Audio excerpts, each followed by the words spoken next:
All right. Welcome, everybody, to the BCV broadcast. Of course, I'm your host, SaikoWoods. And just before we get started, we make sure the Facebook family is in here because I don't want them to miss all this good stuff. And then be talking about, well, what happened? I can't get in. Let me go and make sure y'all are in here. Make sure the Facebook family is live in the chat room. Change my settings up. Do that. Ruslan, tag your peoples, bro. You know they want to see this battle royal. Yeah, I just tweeted it out. All right, all right. Hold on, shoot. Yeah. Go fix it. Yeah, fix some settings. Boy, fix some settings up. You YouTube. You should know this already, dude. All right. Hold on, shoot. Yeah. Okay, fixed it. My fault. That was. There you go. Ladies and gentlemen. And in the loop. That was Ruslan. That was the YouTuber right there. They got the don't know how to turn his devices off before we came up. Oh.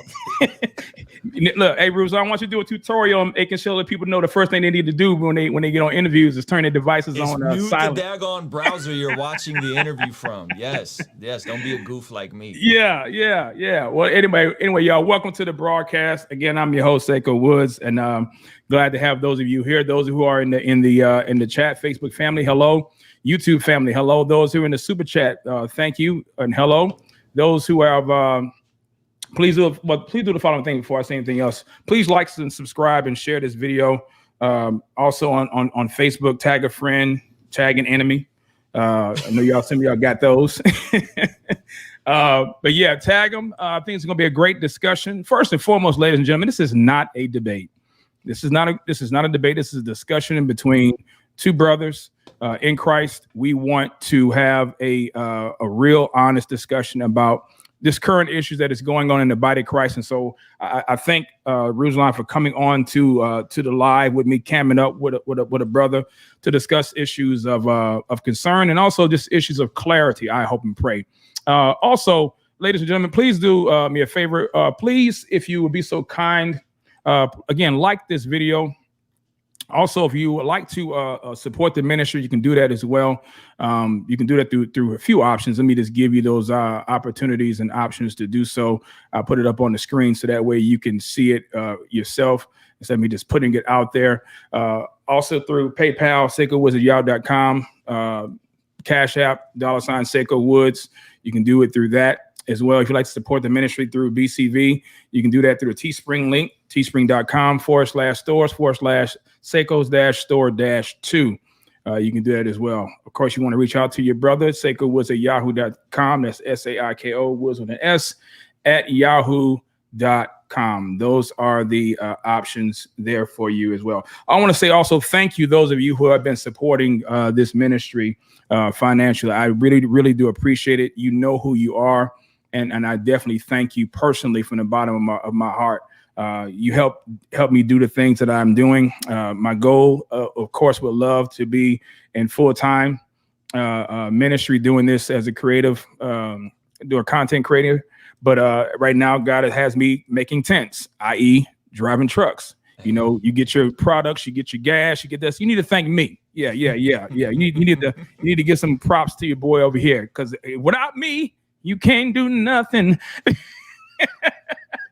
But I appreciate you guys. Also, please like, subscribe, and subscribe and share Love, Life, and Marriage with the Woods. That is the YouTube channel for my wife and I. We post videos, Lord willing, every Thursday.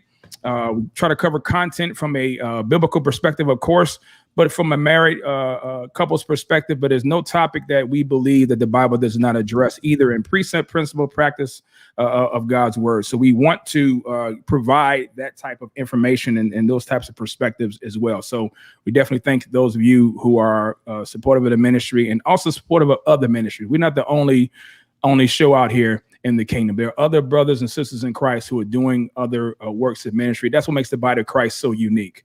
And so we praise God for that. But without any further ado, listen, y'all have been waiting for this moment. You got your tickets. You put your wagers up. Y'all got the little pool party going. Y'all know what it is. Y'all been waiting for this moment. Here we are. Ladies and gentlemen, I am joined here on the live this Saturday with my brother Ruslan. Ruslan, thank you so much, brother, for coming on to the live and camming up with your brother, man. Thank you, man. Thank you for having me, Saiko. What I appreciate about you is you are someone that likes to speak with people and not just at people. And I think that's needed. And I appreciate you wanting to speak with me and not at me and yell at me over the internet. You've been this way consistent. Like, you've been this way for a long time, as long as I've been keeping up with you, which has been the better half of 5 years.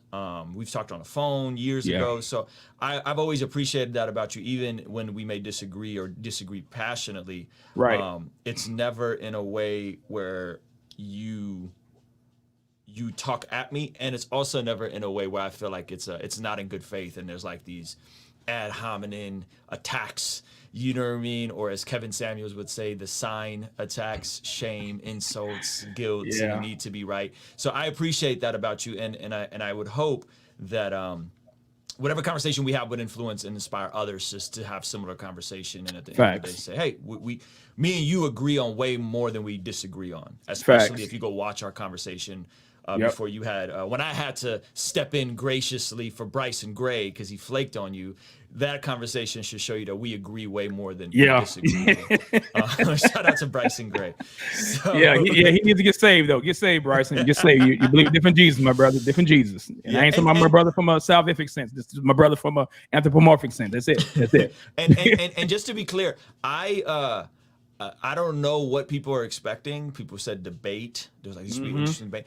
I did not come prepared to debate Saiko. I did not come to try and dunk on Saiko. I did not come to try and prove him wrong.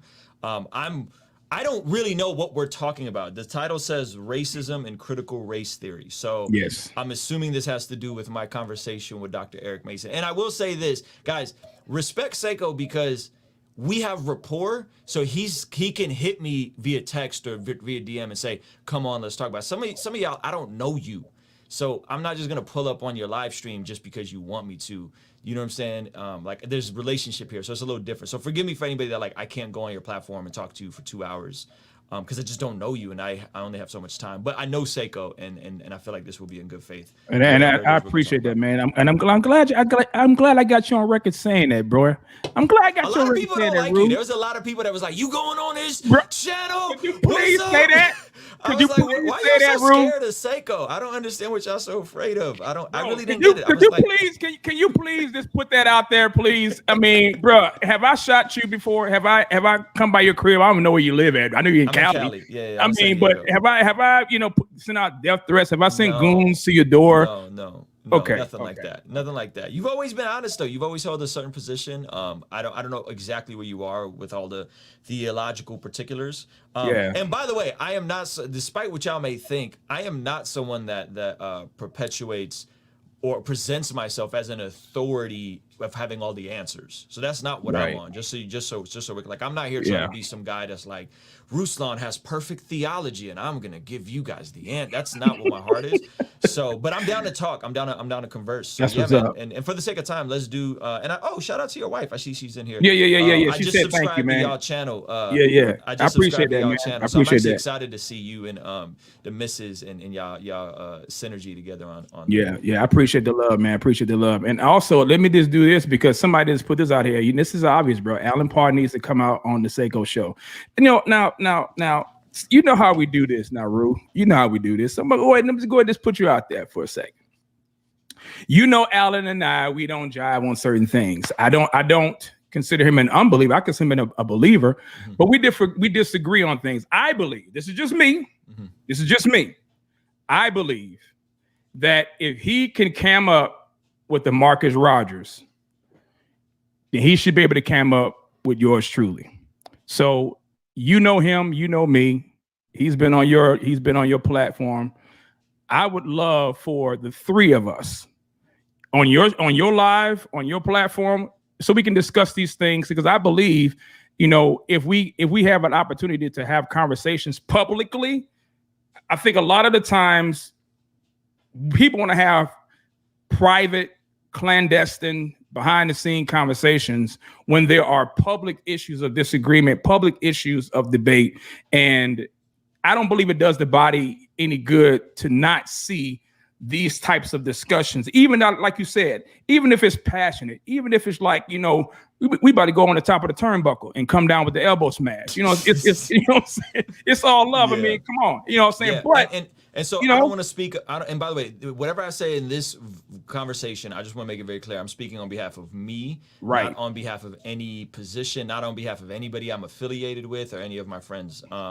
I think your issue with Alan is about him conversing with Marcus Rogers or believing Marcus Rogers is in the faith. Now, if you guys are keeping up, there's a bunch of back and forth in videos with the last 24 hours of Marcus Rogers responding to Michael Todd, Alan Parr responding to Marcus Rogers responding to Michael Todd, and then Marcus Rogers responding to Alan Parr responding to Marcus Rogers responding to Michael Todd. So it's a whole and it literally brought out all the Pentecostals versus more of I don't know what we are, and the folks that everyone can speak in tongues, and those of us that don't think everyone can speak in tongues. So it's a whole mess right here. So I think your issues with, or whatever your conversation is one, I think it's playing out right before us with him being very firm in his disagreement and being very firm in what he says the error that Marcus Rogers is. And then two, again, I would just say, man, Alan Parr, and I don't want to put too much of his stuff out there, but the brother's busy. The brother's busy. There's a lot going on in his life. I'll spare you the details. We can talk off. Sure. So he's not just in a spot where he can kind of just hop into everything. You know what I'm saying? Yeah. And so I'll just say he's in a very busy season with family. He has little kids. He has a wife. Anyway, so don't take that as an offense. I'm saying don't be offended if that can't happen. No, I don't. But I'm gonna lean on you as the mediator. Yeah, I'll pass it along. I always pass everything along. Passing it along. Because and the reason why I'm saying it is because the same appeal that you made to Eric Mason, appealing to him and Vody, for them to hopefully have a conversation that can, what I'm saying? Because I believe that would be beneficial, because it's not like we don't see what's going on. And I think the issue, even in this conversation, is that I don't want people to be on my side. I want people to be on the side that God is on, and that's the right side. You know what I'm saying? So for me, if the Bible says something, then I believe all of us need to land on where the scriptures land on. Now I know that there are some things that may be tertiary. There's some things that may be of second rate. But when it comes to issues of unity, dog, we have to strive for that. And I believe anything that impedes upon that, anything that hinders that, anything that obstructs that, then we have to be willing to call it out. And it doesn't matter who it is. Listen, I wouldn't care if you gave me money to pay my house note. If you didn't went left, and if you have been tripping and causing other people to stumble and to fall into sin or to cause confusion in the body of Christ, you may have helped me over here, but that has nothing to do with the issue that is affecting the body of Christ as a whole. Sure. And I think a lot of times, man, we get so caught up in the who's who, or we get so caught up in the who did what for who, that we're not focusing on who died for who, and that's Christ. You know what I'm saying? So my goal and my intent, man, is for us to have a conversation regarding, CRT, regarding the video that you put out, with Eric Mason. I watched it. I watched it a few times. And I have some questions. I got some concerns. Because for me, I do appreciate the fact, and I'll say this, and I'm volleying this back to you in respect and in love. I told people this before we even came on and before we cammed up. Y'all can say what y'all want to say about Ruslan. One thing one of the things I respect this man for is for the willingness to cam up with me to discuss issues and not hide behind, a tweet or hide behind a post. To me, that's real man stuff. To me, that's respect, because it shows that, hey, listen, if I say something publicly, I have no problem dialoguing, have no problem, discussing it with you, confirming, or either, casting it down if you can show me in the scriptures that, hey, I was off on this, or, hey, you know what, here's why I said this. And we can lovingly agree to disagree if it comes to issues of preference. My thing is this: I don't care about people's preferences. Just don't make your preference other people's precepts to practice and to follow. And I think that's where the problem comes, is where we kind of like invert it. People want you to respond a certain way. People want me to respond a certain way. No, I tell people all the time, man, you will never see me by God's grace, Ruslan, tell you how to move unless how you're moving is causing other people to stumble. And I will hope and pray that that'll be your attitude and your temperament toward me, right? Amen. So the video, one of the things, man, that I had concern with, I think, was the message that it presented. Okay. And let me put it this way.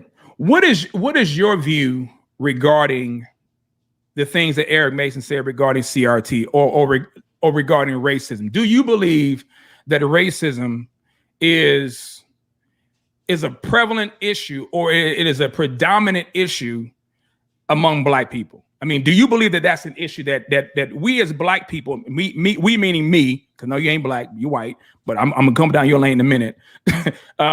Do you believe that's an issue that we need to give serious attention to in the church? If so, why? If not, why not?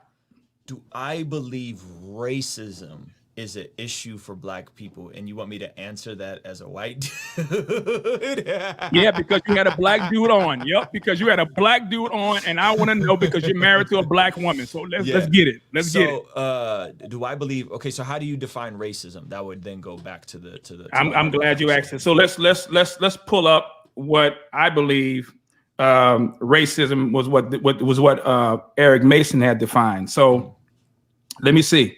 I want to make sure I mentioned this statement correctly, because I pulled up I made some timeline comments and of his video. Let's see. Okay, racism or prejudice, he says. A person who is obstinately or intolerantly devoted to his or her own opinions and prejudice, especially one who regards or treats the members of a group such as a racial or ethnic group with hatred and intolerance.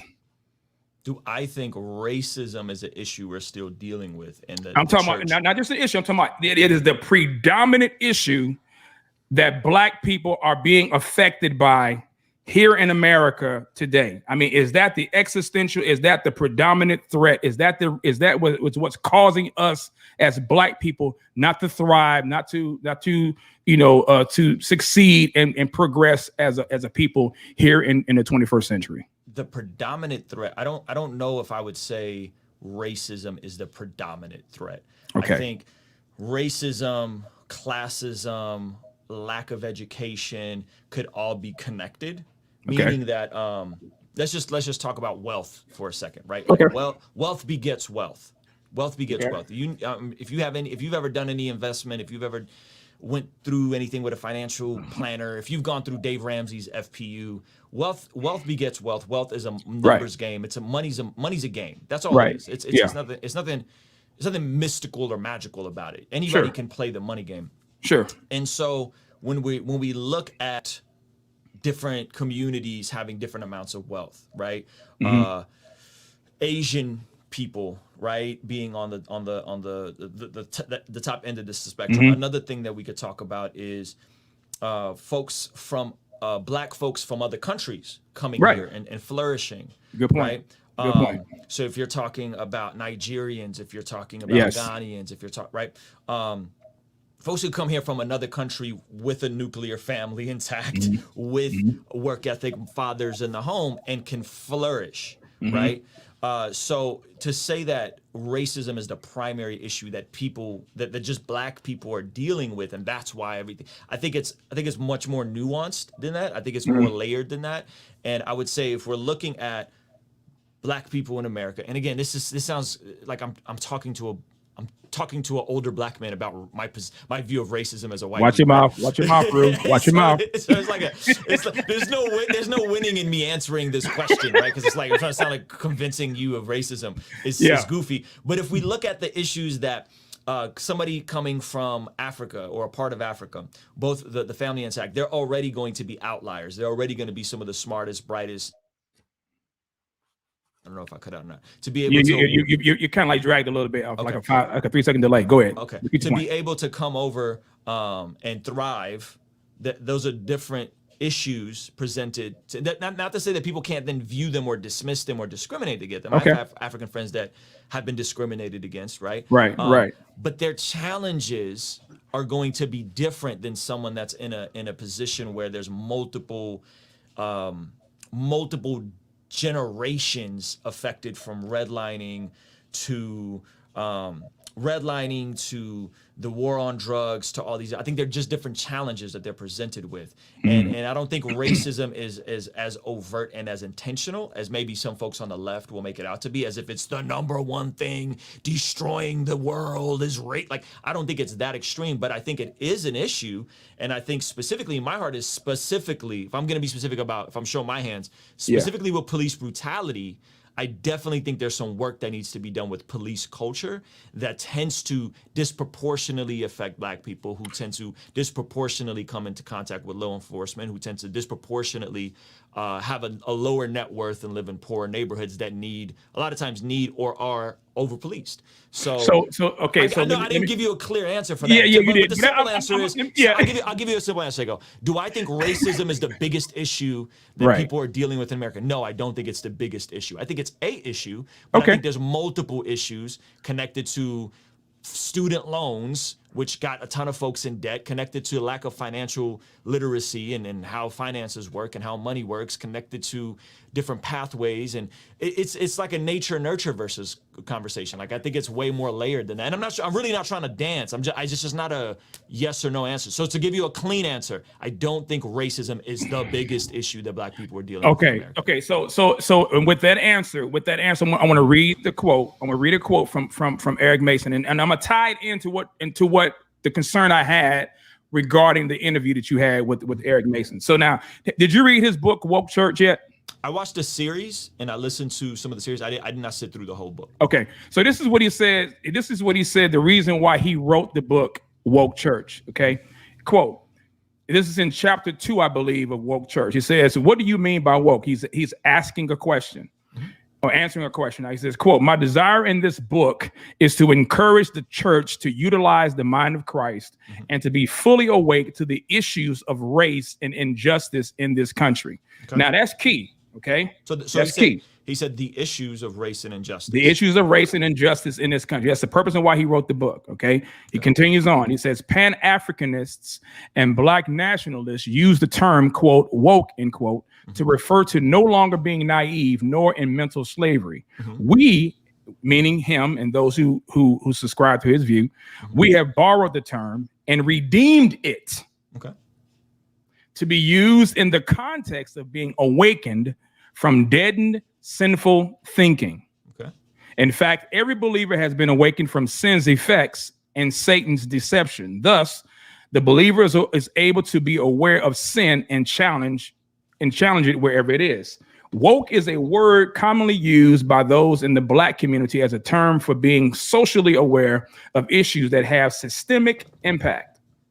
This social awareness doesn't come from just watching the news or reading history through the traditional lens. Being woke, here it is, has to do with seeing all the issues and being able to connect cultural, social, economic, philosophical, historical, and ethical dots. A similar term is conscience. Conscience, yeah. Okay. So now he said the purpose that why he wrote the book is because he wanted to make the church aware of race and injustice in this country. So, okay, so race and injustice in this country toward who? Because if we're saying that racism and injustice is being perpetrated by Black folk at alarming rates, as it were during the days of Jim Crow, as it were during the days of the civil rights era, then we need to have proof and facts to back that up. Okay. And Rue, the facts don't back up that narrative. Here's the reason why I'm saying that. Let me tie it into this statement. Okay. Sure. And I'm gonna read a quote, and then I want to ask you to tell me who said this. All right. Quote: if you had to choose one moment in history in which you could be born and you didn't know ahead of time who you were going to be, what nationality, what gender, what race, whether you be rich or poor, gay or straight, what faith you'd be born into, you wouldn't choose 100 years ago. You wouldn't choose the 50s or the 60s or the 70s. you choose right now. If you had to choose a time to be in the words of Lorraine Hansberry, young, gifted, and black in America, you would choose right now. Who said that? You know who said that? I don't know who said that. Barack Obama. Okay. I don't disagree with that. Yeah, May 8th, 2016. He spoke at Howard University. Okay. And this is I mean, he said you and I, you meaning black folk, if we had to be Marty McFly and travel in any era of time, we would not want to be anywhere else other than where we are right now in this generation and in this time. Mm-hmm. So that would say to me, and this is just one mm-hmm. of several statements and quotes that I've heard. If racism is still a problem among black people, mm-hmm. if black people have not progressed in the areas of racism, then how did this man, Barack Hussein Obama, mm-hmm. how did this man get elected not just once, mm-hmm. but twice, bro? Mm-hmm. And now, mind you, black folk only make up 13% of the population, over 40 million, give or take, black folk. We couldn't put him in office.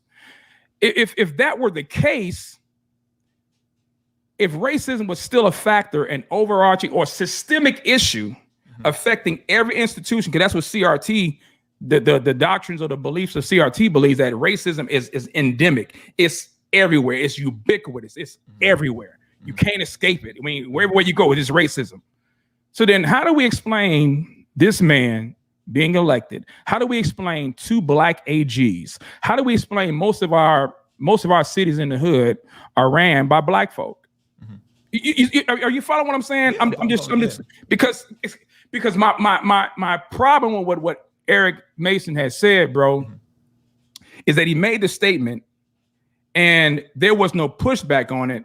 I guess for me, I was expecting for you to maybe you could tell me, was your purpose of having the interview just to listen, or was your purpose to have the interview to listen and then maybe if you heard something, mm-hmm. Put up a hand and say, okay, bro, can you explain to me what you meant by that? Because mm-hmm. here's what I took when you were saying boom, boom, boom, boom, boom. So I want to give you that opportunity, bro, to underline what your whole purpose of having that interview, because I don't want to, Sure. read your motives on that, bro. So, okay, so there's which question do we want? He just said a whole lot. So which question do you want me to answer first? Because you said a whole lot. What was my heart behind having Dr. Eric Mason? Yeah, what's your purpose? Yeah, was your purpose just to listen and just to hear? My heart was very simple. And again, according to your quote, it doesn't sound like Dr. Eric Mason said the greatest issue in America is racism for black people. It doesn't sound like you pulled that quote out of anything he projected. I might be wrong, but what you read said something different. He said we should address injustice and racism. I didn't gather that it was the biggest thing. Now, that's neither here nor there, but let's just put that to the side. So my heart was very simple. If there's any degree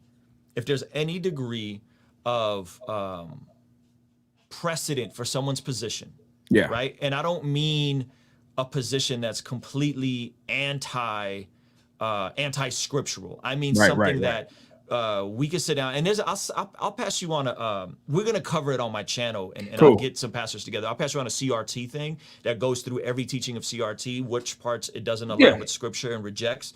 And by and large, the vast majority of Christians, black Christians, I know, reject CRT, reject the conclusions of CRT, right? And so that's that. Do you reject CRT?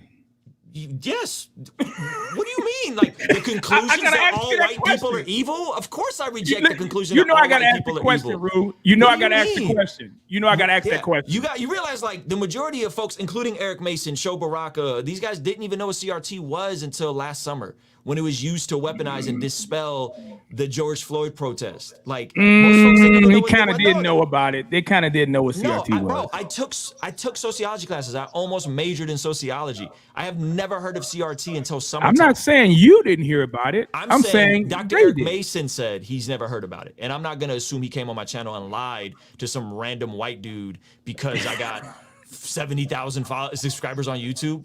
Neither here nor there. Okay. So my heart with having Dr. Eric Mason on Yeah. It's quite simply this. If there's any degree of precedent for someone's position, what hurts my heart, what grieves my heart, Jesus said, you will know. There we go. I'm back. Okay. Jesus said, the world will know you are my disciples by your love for one another. Right. When I see the way people speak to Eric Mason, people from his own theological camp, the way they speak about him, the way they dismiss him, I don't think it's helpful. I don't think it's loving. And if there's any degree that someone has some validity to what they're saying. Now, to which extreme, that's a whole nother conversation. But in the same way, I would have a presuppositional Calvinist, post-millennialist, fundamentalist on my channel and have a conversation with them, even though I probably reject the majority of all those views, is in the same way I would have a Dr. Eric Mason on, who I wouldn't necessarily agree with all of his views, but I would agree with some of his views, and I would agree that, yeah, we should address racism and injustice in the church. Is it the number one problem? Is everything in society a byproduct and a fabric of racism? No, I don't agree that. Are white people all sinful and hate black people and are all evil? No, I don't agree with that. I don't believe that. I don't know anyone that really believes that, except folks on the far left fringes that may believe that. So my heart was quite simply, hey, if I'm seeing somebody in culture repeatedly being dismissed, repeatedly being boogeyman, repeatedly being attacked, and you know what I'm talking about. Jeff Durbin, woke church sermon, cussing in it, quoting passages out of context. Bodie did too though. Bodie did too though. I mean, Eric did. Eric cussed? No, Eric in a sermon? No. Eric took scriptures out of context too to support his position. Okay. All I'm saying is you have Jeff Durbin. Yeah. Totally wrong. Okay, respect. Well, at least you'll admit that, because still justifying. I made that clear. Oh yeah.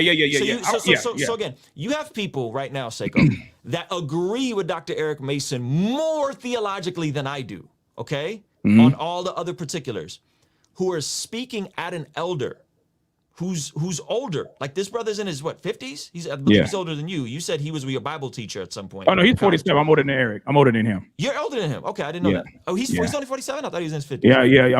Okay. Dude, let's not talk about my ages. No, for my fault. Forgive me. Okay. So all I'm saying is, in what other context would it be appropriate to attack and dismiss an older man who's remained faithful to preaching the gospel because we disagree on particular issues of how he chooses to define racism and how big of an issue is racism in America today? Like that, and quite simply, that was my heart. And I've seen his ministry. I appreciate some of the stuff his ministry does. Do I agree with all of his conclusions? It depends on which conclusion. You could quiz me if you want and ask me, and I'll answer honestly. Yeah, I think, well, like the attacks. Mason has made attacks against people, man. He's retweeted. Okay, maybe I've never seen him publicly attack Dr. James White. I've never seen him publicly attack. He threw a shot. He threw a shot on his sermon on exposing, not exposing, but the caricature of overcoming the stronghold. Yeah, overcoming not just that. No, not the slave bit. Okay. He came out and then threw a jab and threw a slug at Vody on the statement of ethnic Gnosticism. Everybody know that Vody coined that term, bro. That was a jab. That was a serious jab, and that was unnecessary. I didn't know Vody coined that term. I got a question for you about Vody that I want to ask later on. No problem. And then so here's another question, because in your video interview with him, you mentioned Candace Owens and Thomas Sowell. Now, who I like, by the way, Thomas Sowell, I think is brilliant. Okay, well, I couldn't tell when your man basically kind of like questioned my man's motives being in it for money. If they're in it for money, that was foul. That was foul. Okay. Here's the reason why I'm saying that.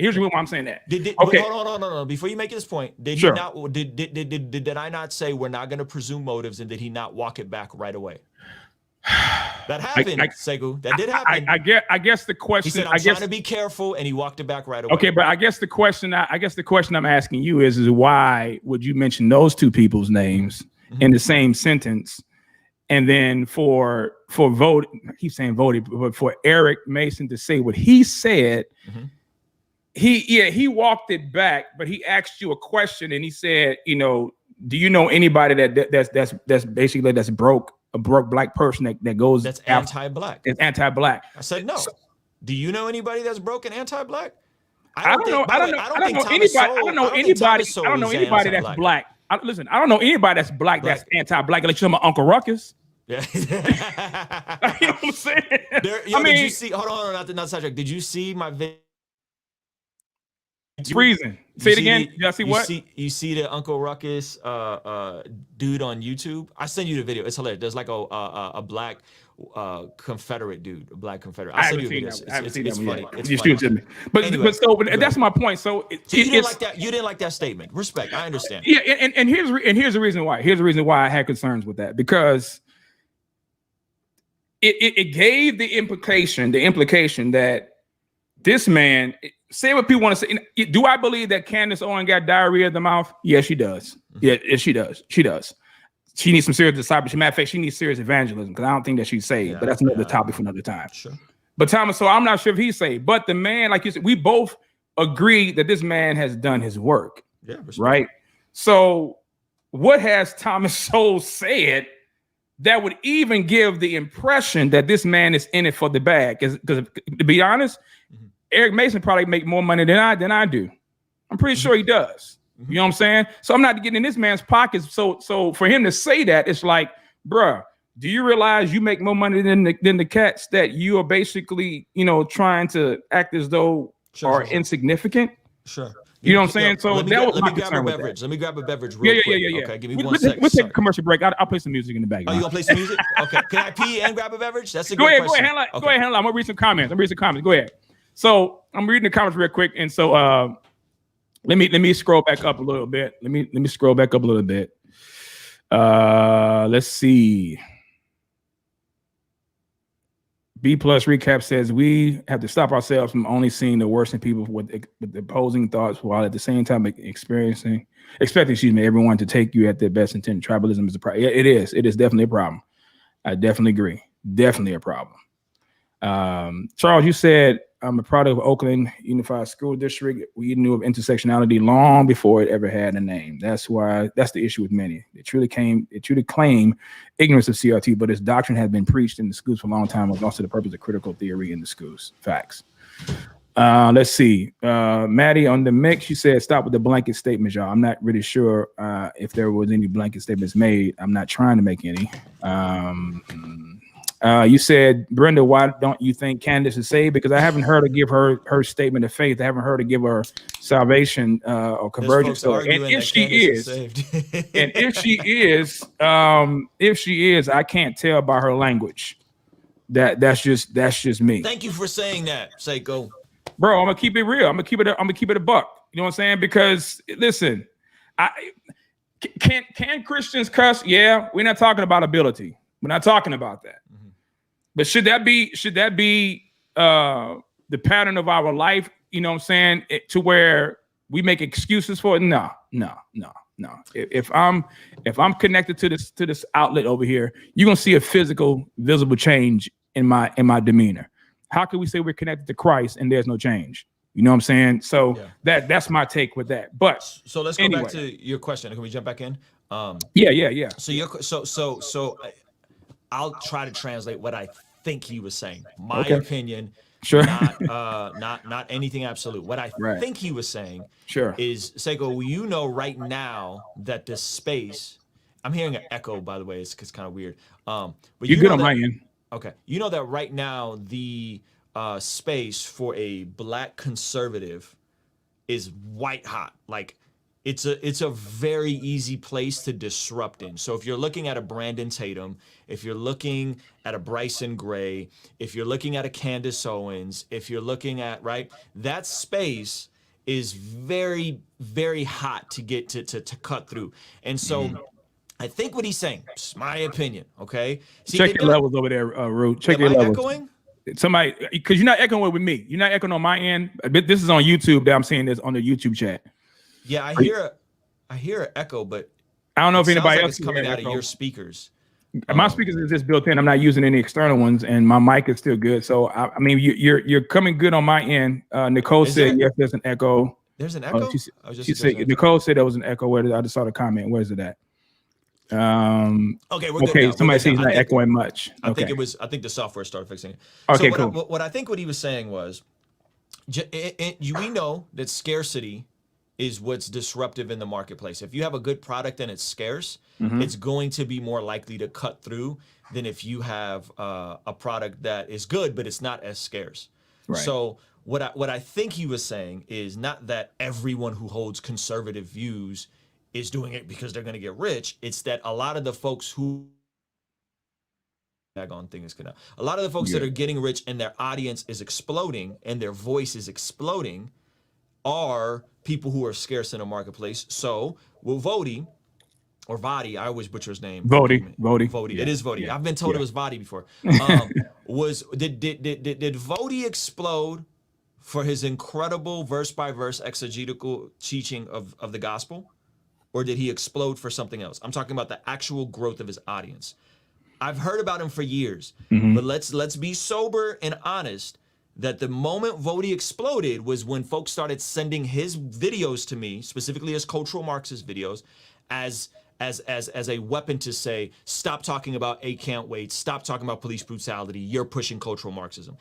By predominantly white Christians. That's who his content was used the most, and that is how his audience exploded last summer. And that is why he's had this incredible surge of followers, of influence. It wasn't because Vodi was an incredible verse-by-verse Bible teacher. Like, we have to be sober about that. We can't act like that's not a thing. And that doesn't mean that Vodi's in it for the money. I don't believe that. I think Vodi genuinely believes what he's saying. I think he genuinely preaches what he thinks is true. But let's not say and act like that's not a thing. So okay, so are you saying that that Vodi blew up as a result of the Marxism stuff? Go look up his analytics. Go look at his followers on Twitter. Because it's different. Hey, I'll tell you what. Maybe I'm wrong. I'll say maybe I'm wrong. Here's the reason why I'm gonna say that. Here's the reason why I'm gonna say that. Because you got different audiences, right? Okay. You got people right here in this live right now. Some people don't know who you are. There are people who know who you are.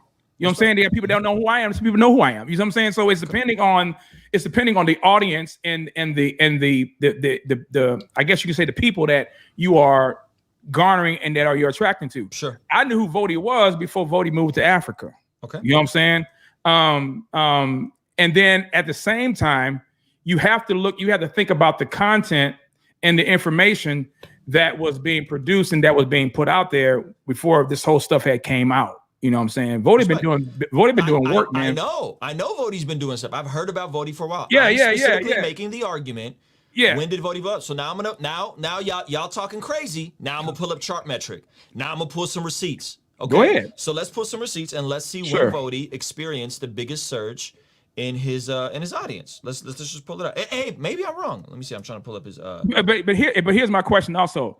Even if you pull up the metrics from that from I guess you can say on social media. Mm-hmm.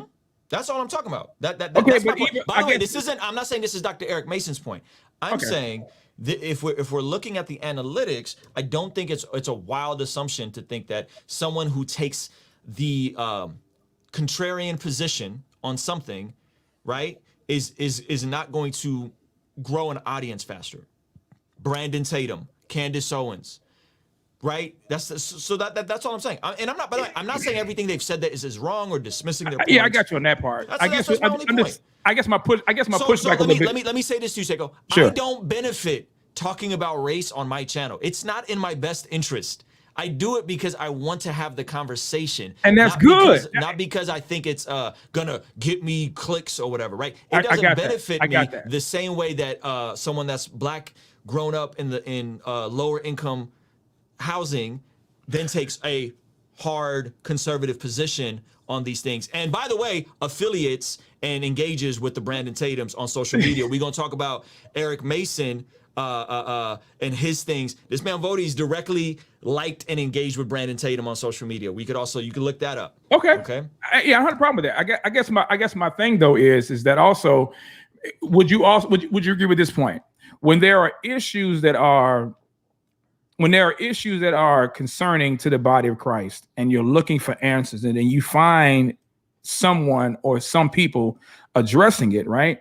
Then it's going to build up. It's going to create that draw or that attention or that, that response. Sure. Because, so it's not about the analytics as much as it is about the desire for this guy has the answer. He just wrote a book called Fault Lines. Dr. Eric Mason and black people who believe structural racism is real is wrong. Look, I found a black guy to prove it to you. And so then let me ask you this question there. Because now, I'm gonna go there. You know how we do it. You know how we do it. Who, or based on the information, personality aside, based on the information, based on the data, whose point is more plausible and convincing? I don't think either point is the absolute correct point. That's what I would say it is. I would say it is. And here's why. You would say it is, and I would say if we're talking who has the best ideas, I would say it's someone in the mix of like a Coleman Hughes, who acknowledges that there is some degree of systemic racism, but refuses reparations and spoke in front of Congress against reparations. Right. I think so, and then made a video about why he's voting for Biden. I would say it's someone like a Coleman Hughes that I think, and he's not even a Christian, right? Right. I would say it's someone like a Miles McPherson, a Dr. Miles McPherson, excuse me, not Dr. Pastor Miles McPherson, who wrote the book Third Option, and he takes some of these things and he says, yes, there is some structural racism, but he brings it all the way back to loving your neighbor as yourself. I would lean and rock with Vody based on the information, because the information is backed up with receipts. Here, let me get a perfect example. So when you talk about systemic racism, right? What systems or institutions are currently right now holding black people back? Give me one. Public school funding. How is public school funding systemic?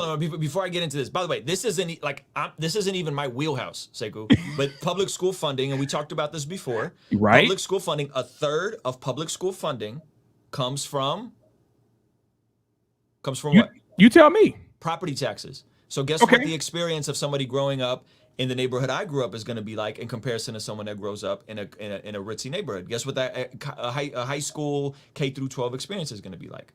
It's not going to be as best as the other school that's well. But here's the question. Let's factor in the kids that are growing up in Watts. Let's factor in the kids that are growing up in the South Bronx. Let's factor in that. But you're still missing the point, because you got poor folk in other areas, third world countries, whose morals are better than those here in the United States, who have more affluence, that are in poor neighborhoods but are not in third world poor neighborhoods.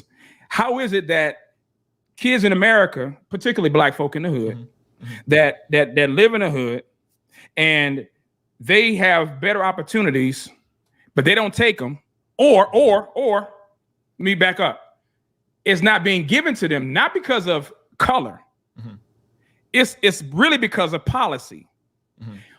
Why is it that the Democrat Party, and I got to put this out here, because if people are talking about public schools, then my question is, why are black folk supporting folk to put them in positions to fail? So school choice is not a Democrat Party platform. So first of all, I can't answer the question of why black folks vote Democrat. I can answer it. I can answer it for you, and I'm black. Phil Vischer did a video on it. You guys can go check that out, and I think he did a good job explaining it. You may disagree with it. So let's talk about public schools, okay? So public school funding, a solution, which I like, a conservative solution, is school vouchers. This is how Sweden works. I agree. For example, the public schools compete. You know what the difference is? School vouchers seldom come with busing, and seldom come with seldom come with school busing, and seldom come with free lunch. So a kid like me who grew up dependent on free lunch, I would have starved without free lunch. Couldn't have taken that opposition. By the way, you putting these comments on the. I'm sorry. My fault. Okay. And so, so school. So if we're talking school vouchers, this is how school vouchers work. There's places like Arizona where they work, and how do they implement them?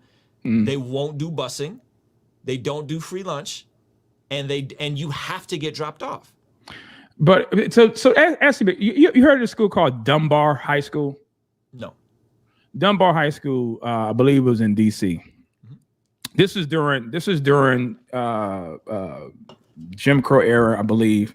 How is it that, and these are black folk, mind you, they overt racism, overt oppression, black folk thriving and striving and succeeding better than their white counterparts in the public school system. Now, today, Dunbar, yeah, it's garbage. Yeah, I don't know enough about Dunbar to give you an opinion. But the reason why I'm bringing that point up, is because we could bring up Black Wall Street and how flourishing and awesome Black Wall Street was. We could bring up, there's multiple examples. There's a family out here in Manhattan Beach, a black family that owned prime real estate property right on the beach, and then the city claimed eminent domain on it. And took it from them at way below market value, and now they're trying to make it right and give it to the descendants, right? So let's say black people haven't flourished and thrived pre civil rights, post civil rights, pre Democrat party, post Democrat party. Like I don't know the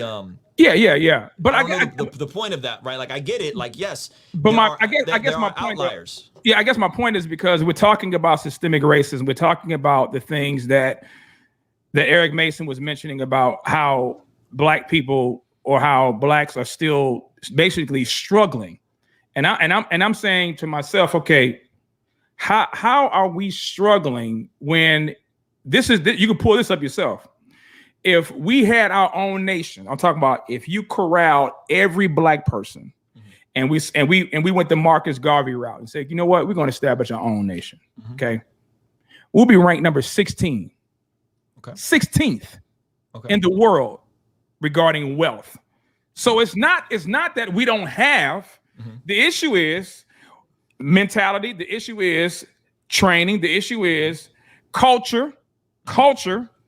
Because how is it that you can explain, or how is it that my father, who did not have a high school diploma, I think he only had a 6th grade education, didn't know how to read until he was 21, Ruslan, 21. Worked at Ford Motor Company.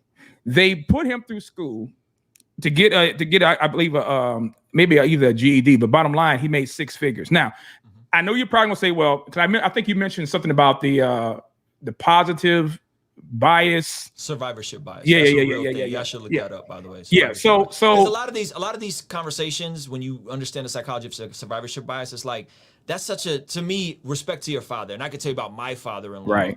Yeah. Who had a completely polar opposite experience than your father did because of the war on drugs, right? And if we're looking at the math and how many people actually were swept under some of those laws and some of that ridiculousness, there was way more than that. So it's like to say like, there's no longer racism. What about Obama? What about Oprah? and I think that's a straw man. Because I don't think anybody bias. Like Jay-Z's kids are gonna have a way better experience than my kids. I don't think anybody would say that. I don't think anybody. No. Marcus Pittman just said that to me after I explained survivorship bias. Don't get me started with Marcus Pittman. Don't do that. I'm just saying people. Yeah, but see, people like if Marcus Pittman said that, then he's being disingenuous because I don't believe anybody that would think well and would say that racism does not exist. Okay. Fat people exist, but fat people ain't the problem in among black folk. Okay. So you want hold on, back that up. Hey, I gotta be bro. I'm gonna be real. Obese. Okay, obese, extremely overweight, too many Twinkies, however you want to call it, don't matter. Sure. You know what I'm saying? They ain't the problem in our community, they ain't the problem in the black family. So if the issue is systemic racism, as CRT folk want to say, then my question is, what systems are doing it? Because I want to know. So let's go back to the fat people example, because you brought it up. I didn't bring it up. You brought it up. Okay. So if we say, hey, hold on. Yo, you really brought this up. So let's just go off of your metaphor. Okay. Fact. And we say, hey, Obesity is at a rise. It's connected to all kinds of issues. It reduces your lifespan, all these different things, right? And then we say, hey, some of these places are predatory in the way they put vending machines in schools. Okay. Some of them intentionally fund people, and not fund people, but like pack more sugar in their stuff. Some of them right? And so that is a thing. And so some people would say reasonable policy would be, hey, put the calories on the McDonald's menu. Hey, put more grocery stores in food deserts. Hey, right, that there is a degree of, there's a systemic issue there with how there's cheaper, lower quality foods put in front of poor people. And if you look at who's the most likely to be overweight, a lot of times there's a correlation to people who have less access to grocery stores and are, but they got access to get cell phones. I mean, that's a cable. And cable. Well, I don't know about cable. So the issue is discipline. The issue is discipline. The issue is lifestyle. That's what the issue is. That is an issue. That is a big part of it. That's the issue, because ain't nobody putting a gun to your head telling you to eat that. Sure, no one's putting a gun to your head, but if that's all the options you have presented to you. How is that all the options? Hold on. How is that all the options if you can go anywhere else you want to go? The issue is convenience. The issue is not about you can't do it. No, the issue is because I can't blame you for putting a Twinkie store or a Hostess store at the corner of my house, right? Okay. I have a choice to whether or not I want to walk by there and go in there or to avoid it. Okay. The same issue is. So again, so we're talking about different pathways, right? Yeah, we're talking about different pathways. So that's my point. So we can't blame. Let me bring this home. Let me bring this very practically. My mother was a single mother. Okay. My dad moved on, got married. My mother worked a lot to sustain us. Sure. Okay. Sure. Guess how I ate as a child? Go ahead. Microwave pizzas. There was never meals made. Free lunch. Okay. Seiko, did I have a choice from the age of from 7th grade to 12th grade? You as a child, no. You as a child, no. Okay. But let me there was a back on you. different pathway for me with nutrition, correct? But let me push back on that for a second, because I also had a family, and I also know people. I was in that family as well. That how is it that with little we were able to make good with it, made good choices with the foods that we did choose. And not every situation is the same. So I got that.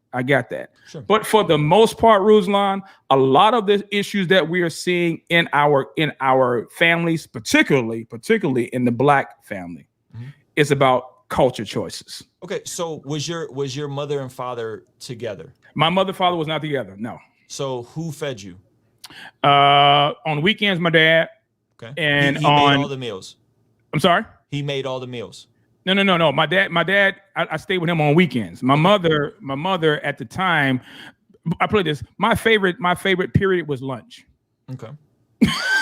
So that was pretty much, and we ate, because we didn't have lights for the most part at the house. I lived in Detroit too, so it was another issue during that time.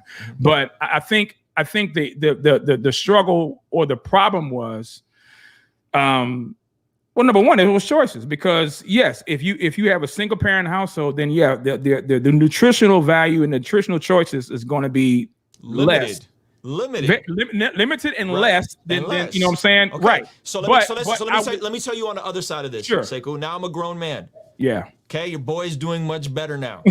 Okay, Mama, we made it. I'm straight. So guess what my eating is like now? Oh, I'm pretty sure it's better. Pretty on point, right? Yeah. Guess what my workout regimen is like now? I would hope on point. Right. So what changed? Choices and your lifestyle and your environment. But okay. It's you. You didn't blame the white man. And even if you try to, biblically speaking, yeah, they're gonna be held responsible according to Matthew 8, Matthew 18:6 and 7, right? Particularly verse 7, woe to those to whom the offense comes, but woe to who the offense cometh. So you're going to have those dangling carrots in the world, right? You're going to have those dangling carrots in the world. So all but I'm saying, you're still responsible for eating. I grew up. When I was a kid, I didn't have much choice. I didn't have much responsibility. I was very unsupervised. And I grew up and I went out and I learned scarce skills, high value skills, and I earned more money. And I changed the trajectory of my family tree. Amen. And now I can make much better choices. Amen. That was a decade process for me. But you also have people, even in those situations, that may not be as well off as you and I, and they still make choices, good choices, good choices. Outliers. So survivorship bias. Outliers. Okay, but even survivorship bias, I would call it Philippians 4. Whatever is true, whatever is right. Hold on. Let me say this. Somebody said, "Why can't black people do what you did, Ruslan?" The overwhelming majority of black people I know have. What are you talking about? I'm around the most successful black people ever. What are you talking about? The folks that are upset about this are speaking out as. So if you look at the people that still agree there's some degree of systemic racism, are all incredible fathers, are all incredible in solid marriages then they're entrepreneurial. We're not saying you can't. We're saying there's different pathways and what our choice is when kids are younger and you don't get to choose what household you grew up in. You didn't get to choose what school you went to. You didn't get to choose what you ate. You didn't get to choose how your time was spent. To say that this stuff is happening in a vacuum is ridiculous. Nobody said black people can't do this. We're saying people are starting at different places. How much of it is the white man trying to destroy, or how much of it is like, well, we just gonna let this ride out the way it rides out. And if it hurts black people, it hurts black people. War on drugs was that. I don't think the war on drugs was Ronald Reagan sitting there, let's destroy the hood. I don't think that's what happened. I said, oh, we got this, we want to fight this war over here. And so what if we get some free, cheap cocaine in the country to go sell it and we gonna let this thing ride out the way it rides out. And if it hurts black people, or if it hurts poor people, do you think that, let me ask you this question, because you just brought that up. So let me post this comment in regards to regarding the store issues and nutrition, right? Latanya said this. She said the whole food desert issue is interesting. Grocery stores leave predominantly black neighborhoods or refuse to come because, here it is, Ruslan, because of the high crime rate.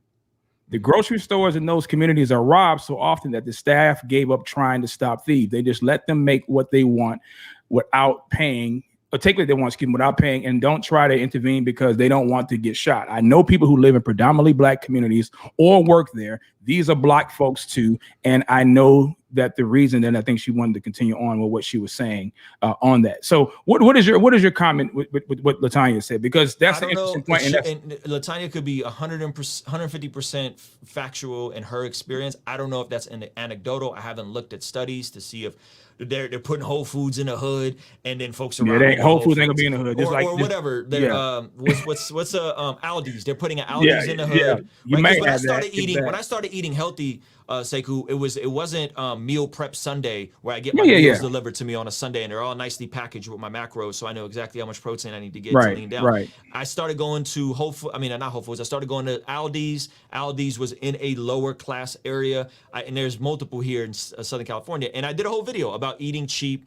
On a budget, right? And so the Aldi's around here are all in lower class, poverty-stricken neighborhoods, and they're new. They're relatively new. And I guess so. The point then is, it's about culture. Okay, I don't disagree with that. And it's right. I know. I'm saying that. I'm saying that for the record because it's a culture issue. Okay, so how does culture get made? How does culture get made? How does culture get made? Culture get made by teaching. Okay. By indoctrination. I mean, it's like anything else. You live out what you've learned. Okay. And if it's wrong, it's going to take something that's going to has to be greater than what you've learned to unlearn that.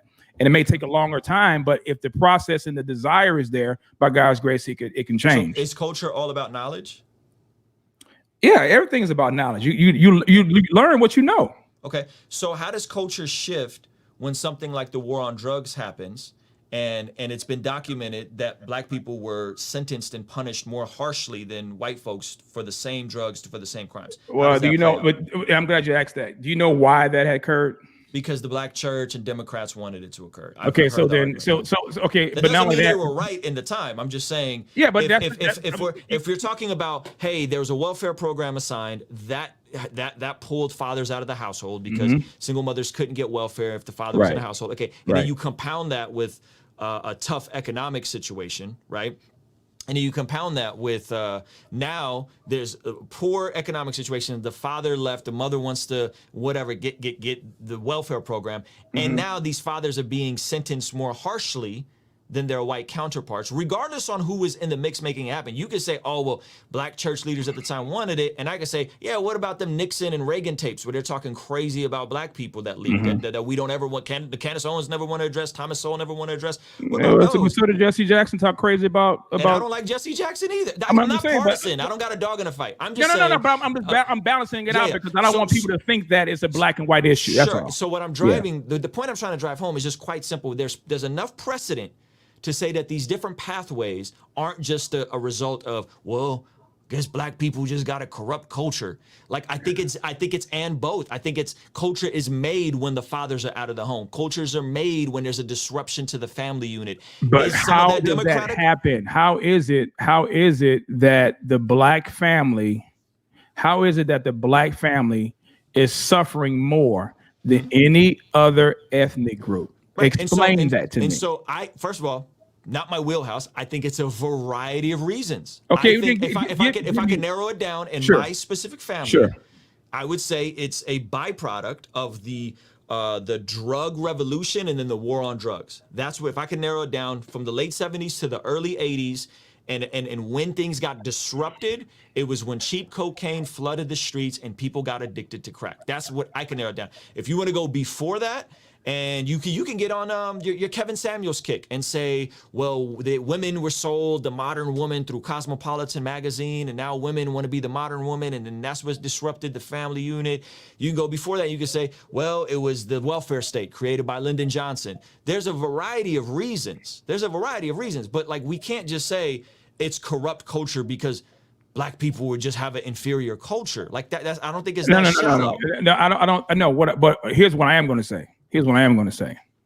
I'm going to say that you cannot convince me that my people had it going through hell than they do now getting out of it today in this generation.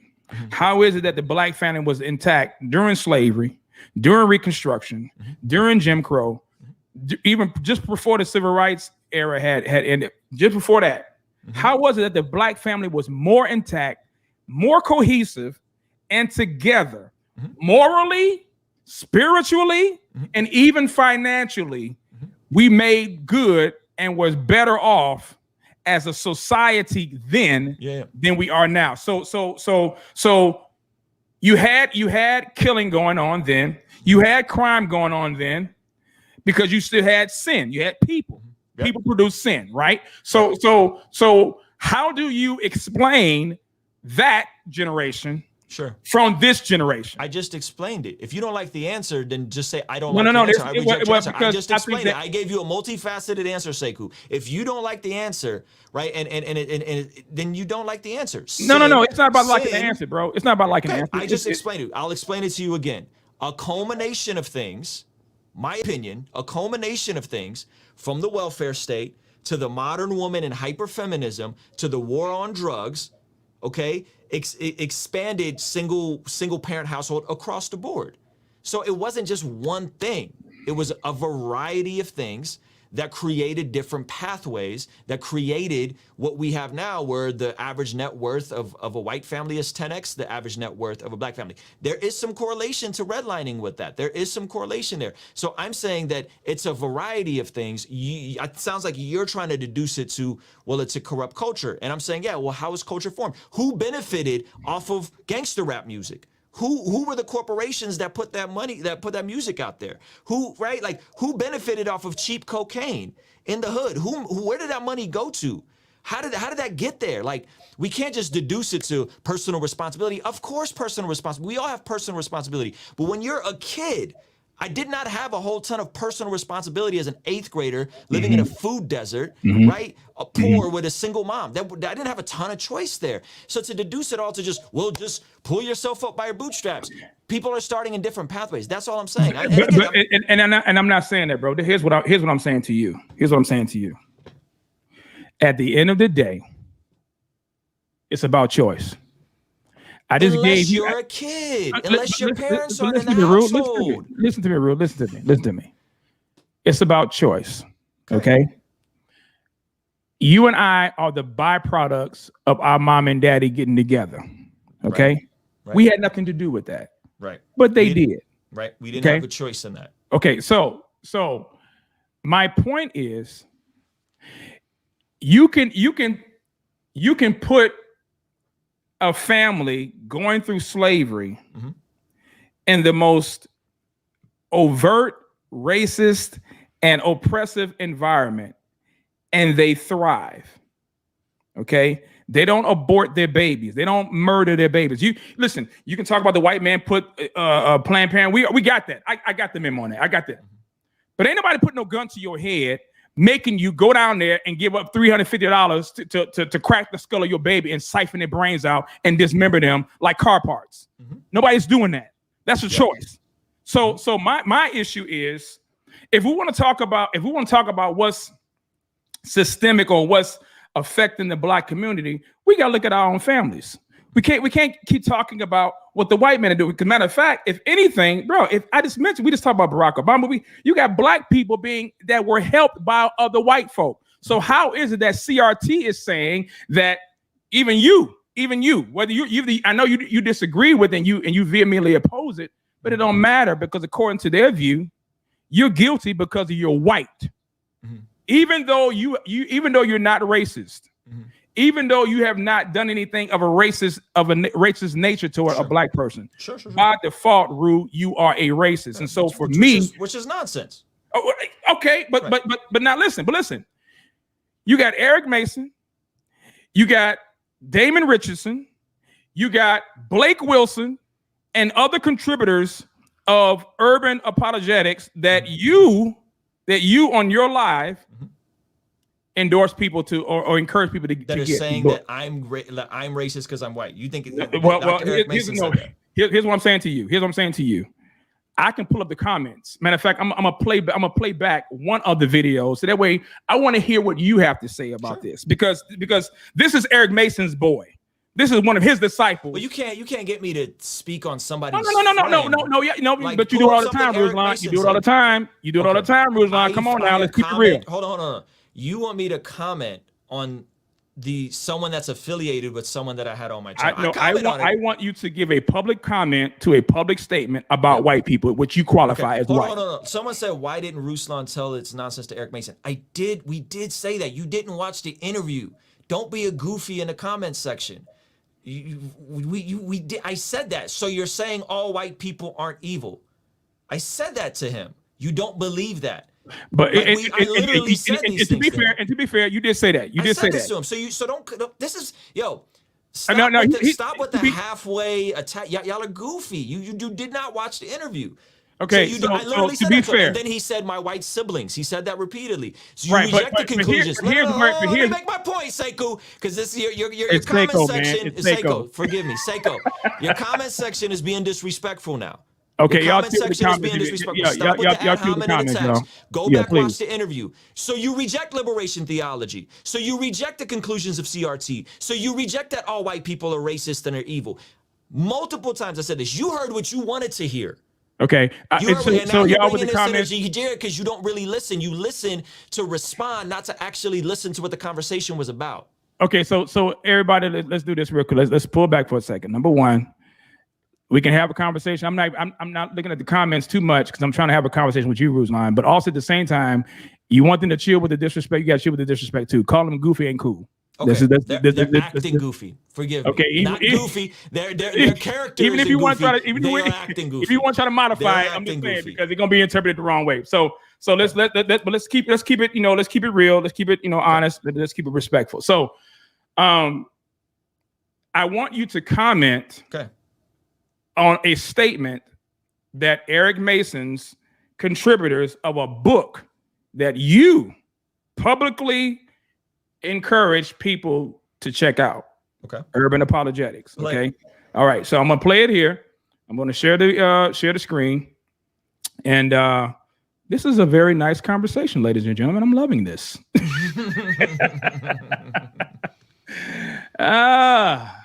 Oh Lord. All right. So let's see.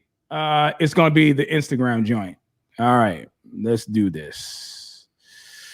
Okay. Blow this one joint up. Can you see that, Rue? Yeah. All right. I'm gonna play this back. Hold on. The white. What is it? The white man CRT ancestral sin. Eric That's Mason, what it says. Church, Luke, chapter 11. Okay, play it. Yeah, you got it. Okay, I can see it. All right, let's run it. Here we go. And I've had a conversation with people say, "Well, race isn't in the Bible, right?" When we're talking about race, you know. Okay, because stop real quick. Mm-hmm. So when someone says that, and they say, man, it's talking about nations, it's not really talking about race and or color. Now, real quick, Ruslan, the gentleman right here with the bald head, that's Blake Wilson. Okay, that's Blake Wilson. He's one of the writers of Urban Apologetics. Okay, so this is Eric Mason's disciple. This is Eric Mason's friend. This is Eric Mason's boy. Okay, just want to give you some context on that. All right. I want y'all to get on your plane, get your ticket, because you secured the bag, and go to Africa and look at what the people look like in Libya, look what they look like in Egypt, and look at what they look like in Ethiopia. And then you just say, okay, when you come back, take a picture of them, and then come back and show it to the person, because the person's a liar. It's false. See, understand, like, the white man is so smooth. The white Christian man. That's you, Rue. I'm going to come up with CRT, and not come up with it, but I'm going to start addressing this and saying that it's holding me guilty. Therefore, I've been released at the cross of my guilt, and therefore we are not even discuss things from the past. See, the white man's trying to erase responsibility of some of his ancestral sins. But if you read Luke 11:45-52, Jesus Christ put responsibility of ancestral sins on the current generation. Jesus did that. But see, the white man doesn't expect you to read, Joaquin, and anybody else on here. He doesn't expect you to read. Why? Because you're still that black dude that we put in the slave ship coming through urine and feces. I don't respect you as a spiritual, intellectual, theological equal. I don't. And that's why they tried to shut Eric Mason down. Negro, as long as you were writing that black men need to be fixed with manhood restored, that's good. But once you start writing woke church, and once you start writing, what is it, urban apologetics, we didn't ask you to be a theologian. And I've had a conversation. So hold on. So you're done. Yeah. He's saying that. What is he saying? The white sin is generational. Is that what he's saying? He said it is. I missed that. I missed the exact language. It was a little quiet. Ancestral sin. Ancestral sin. Okay. Yes, sir. Yes, sir. Yes, sir. And so he's saying. So what you think he's saying, or what it sounds like he's saying, is that all white people have an ancestral sin. Correct? Is that the idea? The big idea? How did you take it? How do you interpret it? I don't know what he's if that okay, so I'll say it like this. If what he's saying is all white people have an ancestral sin of whiteness, racism, yeah. I think that's hogwash. Okay. I don't think that's true. I made a video about this a year ago. But we're talking about a day ago. A year ago, when Nick Cannon said the same nonsense. That's, by the way, that's if that's what he's saying. I'm not sure that's what he's saying. Ain't no if. That is. When Nick Cannon said that white people are a little less than, because they're savages. I made a video about this a year ago and said this is nonsense. This Right. is hogwash. Yeah. So this a year ago. Yeah. If people want to cherry pick what I do and say, now let me flip this on you, Saiku. Let me flip ahead. this on you. Go ahead. If I pull up a Brandon Tatum quote and I say, look, You know what I'm gonna do. You know what I'm gonna do. Vadi supported Brandon Tatum because he likes him on Instagram. This is one of his homies. Listen. What would you? Listen. You first of all, You would say the same thing. You would say it's hogwash. Brandon Tatum, what he's saying is hogwash. No. If Vodi Bakum brought Brandon Tatum on his live and they were having a conversation. Matter of fact, let me give you a real story. Let me get a true story. Yeah. Vodi was on the Blaze. What is that Mormon's name? The white guy? I see him. Y'all know who I'm talking about in the comments. I was talking about Glenn Beck, right? Sure. So Glenn Beck is a Mormon. Okay. But he was invited on Glenn Beck's show to talk about, I guess, racism or whatever like that, right? So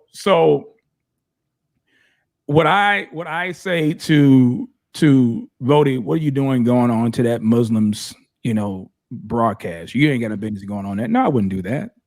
Number one, because I know Vodi's character as far as what he is presented, right? Mm-hmm. I've seen how he handles himself in those conversations. So I would not expect for him to be like your boy Lecrae. Mm-hmm. And put a pin in that. We'll talk about that in a minute. We got time. I would expect for him to vacillate and to cherry pick and tiptoe around the issues, right? Mm-hmm. So I wouldn't jam him up about that. I would listen to the interview, hear what he had to say, and based on the context of the conversation, it is what it is. Mm-hmm. But this video that you just saw, this is the view of not just Blake Wilson. This is the view of other contributors that are in the book that Eric Mason authored. The Bible says bad company corrupts good character in 1 Corinthians 15:33. So therefore, I'm not going to align myself with people that I know can make or do shipwreck to the gospel or misrepresent the gospel or take the name of my God in vain by projecting or portraying something that ain't biblical. So the reason why I brought that video up is because I'm about to put up the other video that Eric Mason said, which contradicts what he said on your video about white folk. So let me share it again because I want to get your thoughts about it. Let me just address that. So I know Adam Coleman, he has an apologetics channel. I'm pretty sure Adam Coleman doesn't believe that all white people have an ancestral set of racism. Okay, and let's just say sure, and I'll bring him on. And Yeah. I'm pretty sure Pastor Roy Dockery doesn't have the view that all white people have an ancestral sin of racism. Okay, so let's just clarify that. Second of all, I would just say, hey, if we're going to talk about people you're affiliated with, people we're encountering, people we're engaging with, and the affiliation of the affiliation, all I'm going to say is, hey, man, yeah, a lot of, Cass is out here engaging with Brandon Tatum, and this man is off on the essentials. Like, he's off on the Trinity. Jesus is God. And you know what about and you? there's- You and seen there's it in my engagement with videos? him. Have you seen it in my No, videos? I Matter haven't, of fact, you just- was on a live with me. You was on a live with me. we talked about it. So Yeah. let's just keep just scales. That's all I'm saying. Absolutely. If y'all gonna Absolutely. be mad Yeah. at me for affiliating with someone who affiliates with someone, yes, keep I- that same energy for Vadi for I affiliating totally, with Brandon Tatum. I totally agree. If what you're saying about Vodi can give the impression that he's co-signing with something that he's doing. Yeah, See, that's my they're point. liking posts on Instagram, commenting. Or no. Liking a post. First of all, Commenting on posts. Hold on. Let me make my point. Personhood. Let me make my point. Let me make my point. Paul likes some posts too. He liked a post from Epimenides that he cited in Acts 17. Yes. He also cited in Titus 1, right? So are we gonna conclude or say that? Oh, but you realize that's literally the answer that Eric Mason gave to CRT. That's literally the answer. He says, if there's some value from this, we could extract some value from this. The only problem with that is, but see, the only problem with that is, you literally use no. the same exact scriptural reference. Here's the problem with that. Here's the problem with that. Same exact thing. Here's the problem with Vadi that. can co-sign Brandon Tatum. No. And Eric Mason says, yeah, this is a theory of how we can look at society. No. It's not just a theory. No, CRT is not just a theory. It's a worldview, bro. Okay, well, it ain't a theory. It's a worldview. Not according to every single person that says. I'm talking about the source itself. They say it's a worldview. I'm talking about the people who have talked about it. To me personally, rejected as a worldview. That's No. That's what I'm saying. So you can talk about whoever you want to talk about. I'm saying Eric Mason rejects it as a worldview. Okay, but you can Right. reject I mean, something he as did a on my channel, did he worldview. not? But that's like me saying I reject Nation of Islam as a worldview, but I support its views. No, it's not. I don't think it's the No, same it's thing. the same thing. I don't think How it's the is same it thing. not? Let's move on. Let's Okay, show me the next clip. my point is this. My point is this, Ruslan. If we're talking about issues of essentials, would you agree that unity is an essential? Yes. Okay.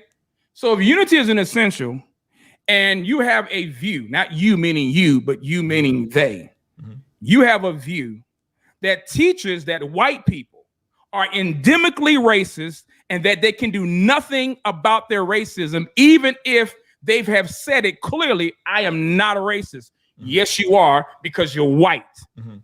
I don't think that's the position that Dr. Eric Mason holds. I don't think that's the position that Sho Baraka holds. I don't think that's the position let me pull. I don't think any of the brothers that I've had on my channel. Okay, so let me pull their quote. Let me pull their quote and let you hear it, and then you tell me how do we conclude it other than what they've said. Okay, so let me share this video again and put that joint up again, and this time we're going to play which one is it? Overcoming the Stronghold of Racism. Sure. This one. And I think I got the marker already. Is this the whiteness, blindness clip? No. Okay. And I would like for you to comment on that, but but thank you for reminding me though, bro. You're very helpful, man. I don't want to. How long have we been going?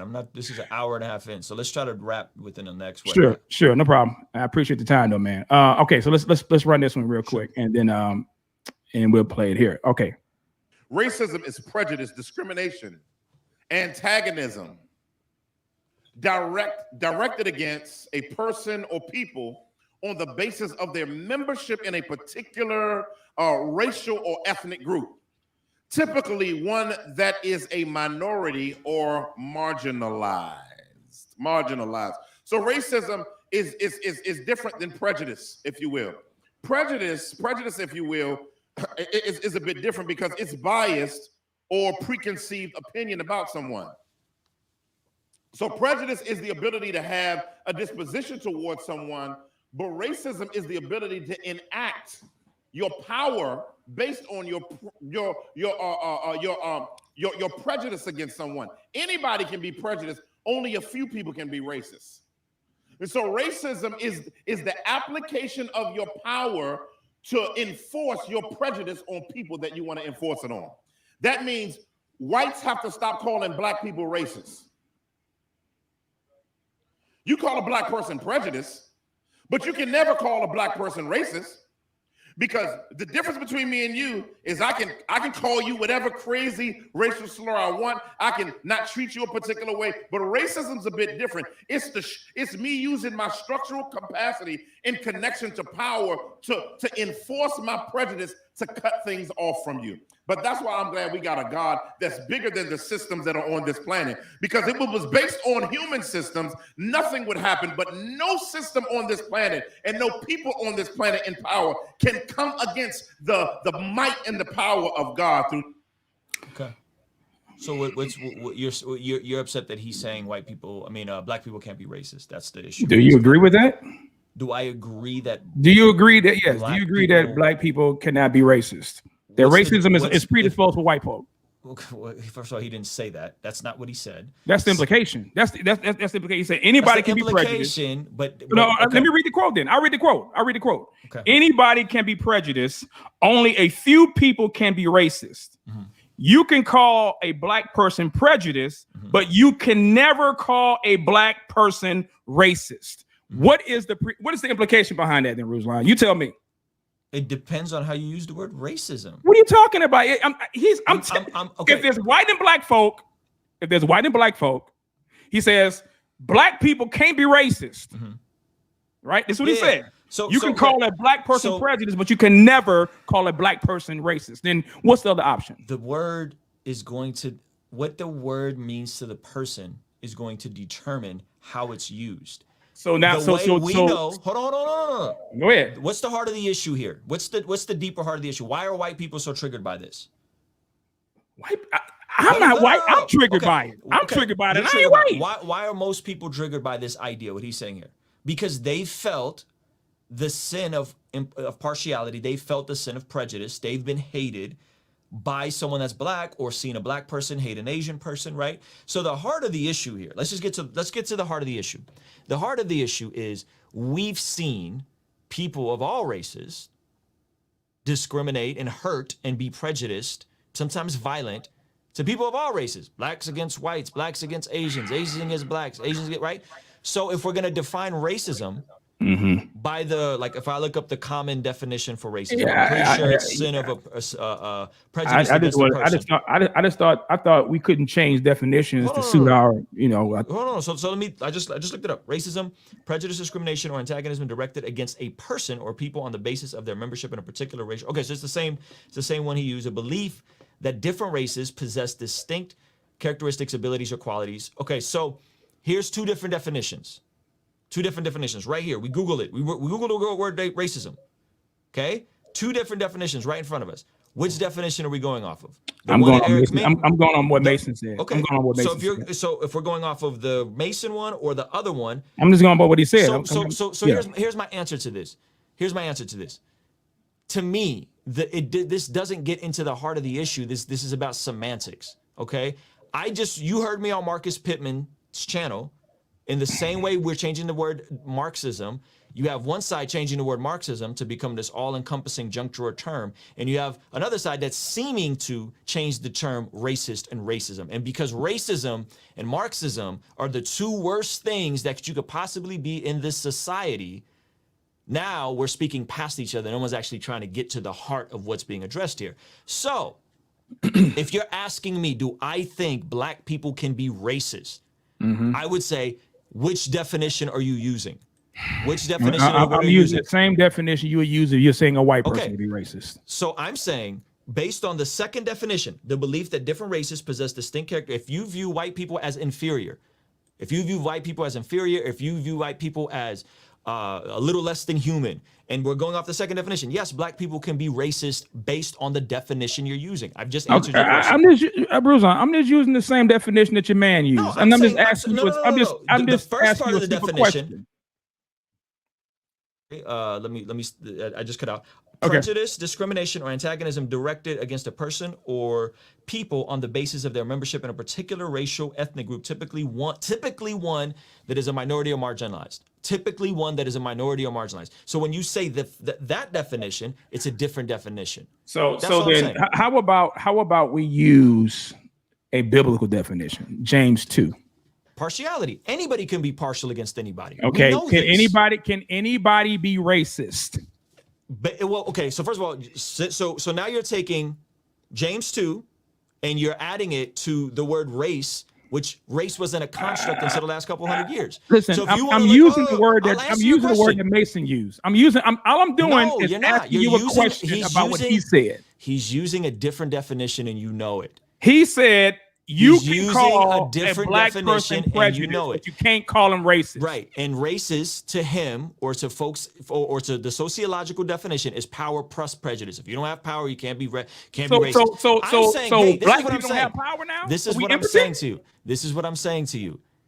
The actual question doesn't even deal with the heart of what we're trying to discuss, which is we both know that black people can be hateful to white people and Asian people, which we've seen an uptick in crime. My man China Mac covers a lot of the Asian crime that's happening. A lot of that is by black people to Asian people, black people to Jewish people from the Hebrew Israelite community, Hebrew Israelites committing crimes against Jewish people. We know that people can be mean, nasty, violent, hateful across multiple classes, multiple demographics. We know that. Black people can be racist against black people in certain instances. But it seems like to me, Ruslan, you talked about white people being triggered by that statement. And I guess you're saying that because you're white. But when I flip it on you and ask you, can black people be racist? Then you flip-flop and you tell me it depends on what I'm saying. What in the Bill Clinton is going on here? I'm saying both sides. It's going to go back to the definition. If black people feel like the definition of the word, or some black people feel like it's power and prejudice, they're going to say, no, we don't have power in this structure. This country wasn't built by us. We didn't build the pathways. Therefore, we can. That's the answer there. White people are going to take racism by and large, and maybe you're in this camp, and not all white people. I'm trying to use generalities, but forgive me for using generalities. Some people are going to take racism and say it's only when you're talking one-on-one to somebody, and it's only the sin of partiality. It's how you define the word. And it doesn't negate the fact that people are nasty and that sin is an issue and that people are mean. And people are violent against different groups of people. So let me see if I can read another quote. Now, this one is from how many more quotes you got, man? Well, I want to get to the heart. Like, what is the heart of the conversation? The heart of the conversation is this. Here's the heart of the conversation. Okay, tell me. As a brother and as a person that I consider as a friend, my concern for you is I've observed and I've watched how you go hard on issues that are dear to you, and that's you. There's nothing wrong with that. I respect that.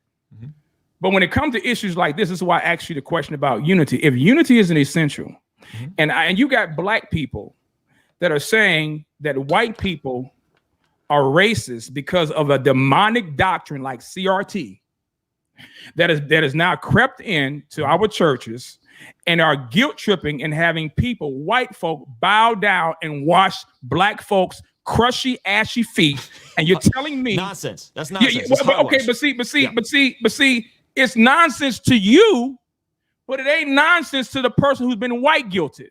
Okay. It ain't nonsense to the eggshell walking white person that's walking around feeling that now, dang, I'm white. Now, yes. So there's no redemption for white folk because if the Bible says if I hate my brother, I don't have the love of God in me, right? Yes. So then, based on the premise and presupposition of CRT alone, a white person is a racist. There go, white people won't inherit the kingdom of God. Why? Because they're racist. Okay, come on, man. Okay, let's listen. I've rejected the conclusions of CRT. I know you rejected Eric Mason has rejected the conclusions of CRT. But you can't reject it. But Ru, how is he rejecting it? How is he rejecting when he got people? Let's get to the heart. Let's get to the heart. I'm getting to the heart. White people shouldn't feel guilty just because they're white. Let's get but to then the you heart. need to tell your black brothers don't do that. You need to tell your black brothers don't do that, bro. Let's get to the heart. Let's get to the heart. We got to get to the heart of the conversation. White people shouldn't feel ashamed. White guilt and white shame doesn't do anybody any good. That doesn't do anybody good. And this is why I'm telling you, I've been around this. I've been around brothers that come from the sociological standpoint. I've been around the conscious community the better part of my life, from the spoken word scene to taking college courses. Pause for a second, Ru. Is this your man? Yeah, what did he say? Seiku is upset because Ruslan didn't interview Dr. Mason the way he would have. Dr. Mason won't interview Seiku, so it's like he's talking. I don't think Seiku's upset for that. I think Seiku's genuinely concerned about that. What about conservatism in the church forcing people to vote conservative or else that's a good point. That's a whole nother conversation. It's a whole nother conversation. But I had to hit that by accident. But my point, and I'm glad you responded to that because I'm not mad about anything. He's not mad. I don't think anybody is here coming from malicious. No, we men. We're gonna have these loud conversations. Listen. So I would just say this: pride is at the root of every offense, and I see a ton of pride on both sides of the situation. I'm saying, hey man, I've heard this stuff for decades. I've never found it offensive. At one point I did, and then I would ask the hard question: are you saying that I'm racist just because I'm white? Are you saying? And I've asked these conversations. And by the way, my brothers that come and are the head of sociology at Maricosta, who I've had on my channel before, some of my mentors in this space. This isn't even stuff we talk about. Like, we talk about serving Jesus, serving our families, progressing forward. And yeah, this is an issue we need to address. So maybe some of this, I'm coming from my paradigm that I haven't felt this hostility from the black community that I need to bow down and kiss their feet or any of that kind of stuff. Ever. I haven't felt this ever now this is the caveat, by men who come from a degree of scholarship and seasoned older black men. I've never felt this energy. Are there younger black folks that may think that all white people are racist and need to repent of their ancestral sins? Sure. This isn't me speaking on behalf of all black people. I'm saying from my experience, I don't see this as a big thing where black people are telling white people, you're evil and you need to repent of your sin. Not from the church, not from guys that agree on the essentials. Okay, but here's my concern, and I know you got to wrap it up. But here's my concern, because you're talking about what is the heart of the issue. My heart of the issue for you is this, because you have these men that have platforms and positions of influence. Okay. And we know too much is given, much is required. We know James says that not many of you become teachers because you incur the judgment. Well, we live in an age of social media. Influence is everywhere. I believe if I'm doing my part, I'm calling on people like you and others to do their part. I don't want you to be straddling the fence when it comes to, just because you don't take offense to a statement like this doesn't mean that when you hear it and given the person's platform and influence of how it can cause other people to fall into sin or fall into deception or fall astray, right? That you don't say anything, or you try to play it safe and straddle the fence, you know, like Elijah told the Israelites, and I believe in 1 Kings 18:21, how long are you going to falter and limp between two opinions? Ruslan, if you're not careful, you know what happens if we start straddling the fence? We're going to slip and crack our cashews. You know what I'm saying? Sure. We don't want to do that. So we have to be consistent. We have to be biblically faithful to the word. And on top of this, even if it means there is smoke between two parties, let it come because the truth is at stake, not because we're more concerned about likes or follows or people's approval or this and that. I'd rather lose you as a friend than for you to lose your soul. Respect. I'd rather for people to not like me than for God to tell me, depart from me, I never knew you, because my preoccupation is fear of man instead of fear of God. And I'm seeing too many people, Ruslan, I'm seeing too many people that don't want to ask the questions or don't want to drill down. Look, you and I have been talking for over an hour and 40 minutes. You know what I'm saying? Had some real intense conversations, but it's been all love and all respect. I'm encouraging, and I guess I'm actually, you know, trying to exhort you to press in on these dudes. Paul says, have I become your enemy because I tell you the truth? So you mad at me because I'm saying, hey man, I heard your sermon. You said it publicly. And I'll say this as well. And this is for everybody. When you put something out publicly, or when I put something out publicly, you're under no obligation to holler at me privately about it. Now, I would agree. Sure. You know, according to the relationship, I got that. But I'm saying a lot of people have this mindset that, man, you know, why you didn't holler at me privately? Negro, because you didn't put it up privately. You put it up publicly. Sure. A white dude, you put it up publicly. So why would I come at you privately about it? You know what I'm saying? I think because a lot of the times, man, and we can wrap this up, but a lot of the times the damage is being done publicly, but folk want to talk about the fire that they caused privately. And nobody knows how that situation was resolved. I believe this situation right here, and maybe we can talk about this later on at another time, another live. I had no problem coming on your live. I want you to think y'all there come in my yard. I had no problem coming on your yard. It's no problem with me with that. You know what I'm saying? It's all love with that. But I think that statements like this, man, it's incendiary. Statements like this, and bro, I'm not white. You white. I got other white brothers and sisters, bro. So when I hear this kind of stuff, I get mad. Bro, that's my family. You my family. You know what I'm saying? So I got unsaved family members that I'm not close to as I am to my spiritual family members because of the blood, right? But I don't see this when it comes to these issues. We got people that are basically, you know, tiptoeing around it. Don't want, well, no, that's not what he meant. No, bro, this is what he said. He said this. This person said this. You got the Damon Richardson saying white Christians sound exactly like unbelievers. White Christians have privilege over black Christians.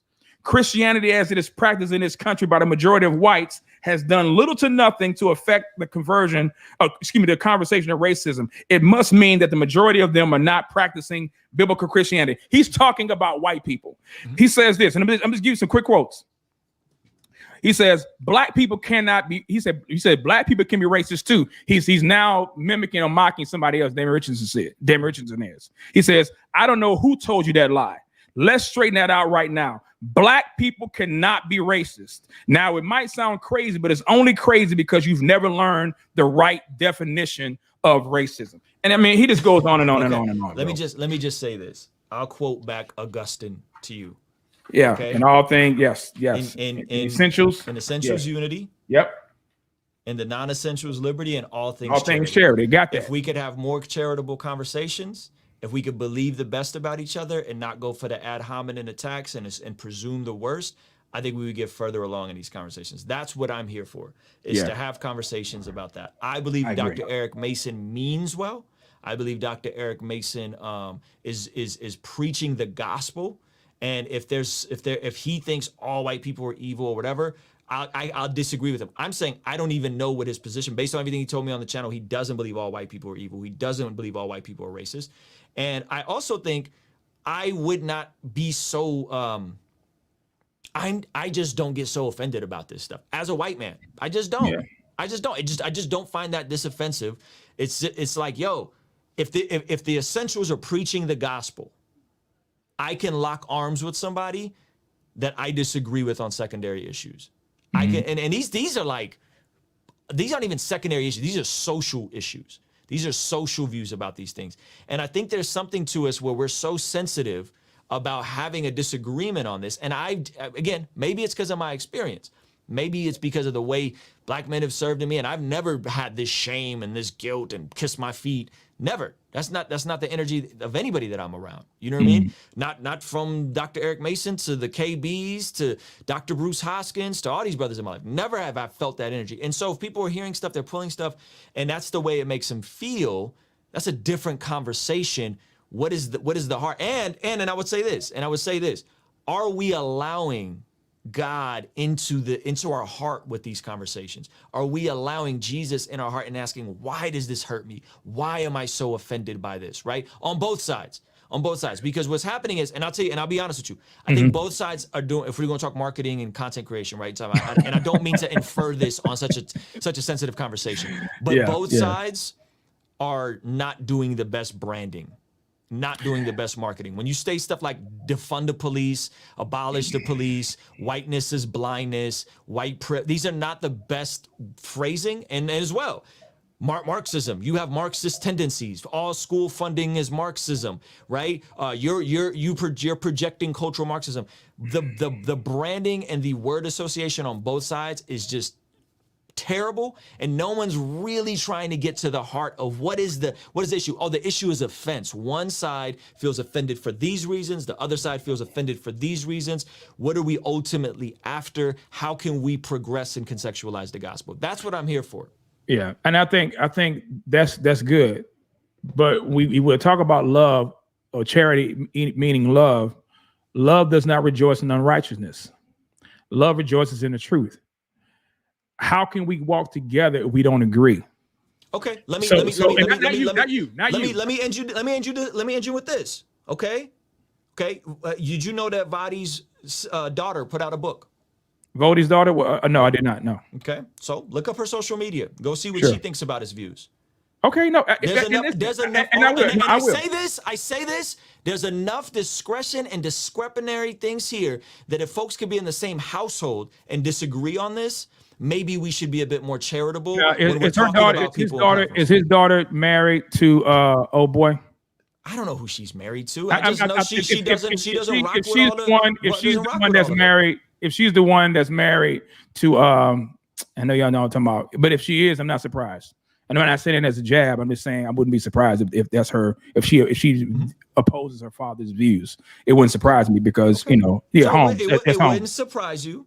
No, it wouldn't surprise me at all. It wouldn't surprise you that folks of the same household can disagree on some of this stuff. No, and listen. Okay. So all I'm saying is maybe there's some precedent here to have some more nuanced conversations. I wouldn't say it's precedent. It's the question is, what are we disagreeing about? If we're disagreeing about preference issues, we already talked about it earlier. Okay. I don't care about preference. I'm talking about precepts and principles. To tell somebody that they're racist because they're white, that's not a preference issue, bro. So let me tell you this. So one, I didn't say she is a Christian. Absolutely, she's a Christian. Yeah. So that's Philip Holmes' wife. That's Philip Holmes' wife. Two, she is a Christian too. I'm not saying they're in the same household together. I'm saying no. I didn't to my family. To my family. I got you. Comments.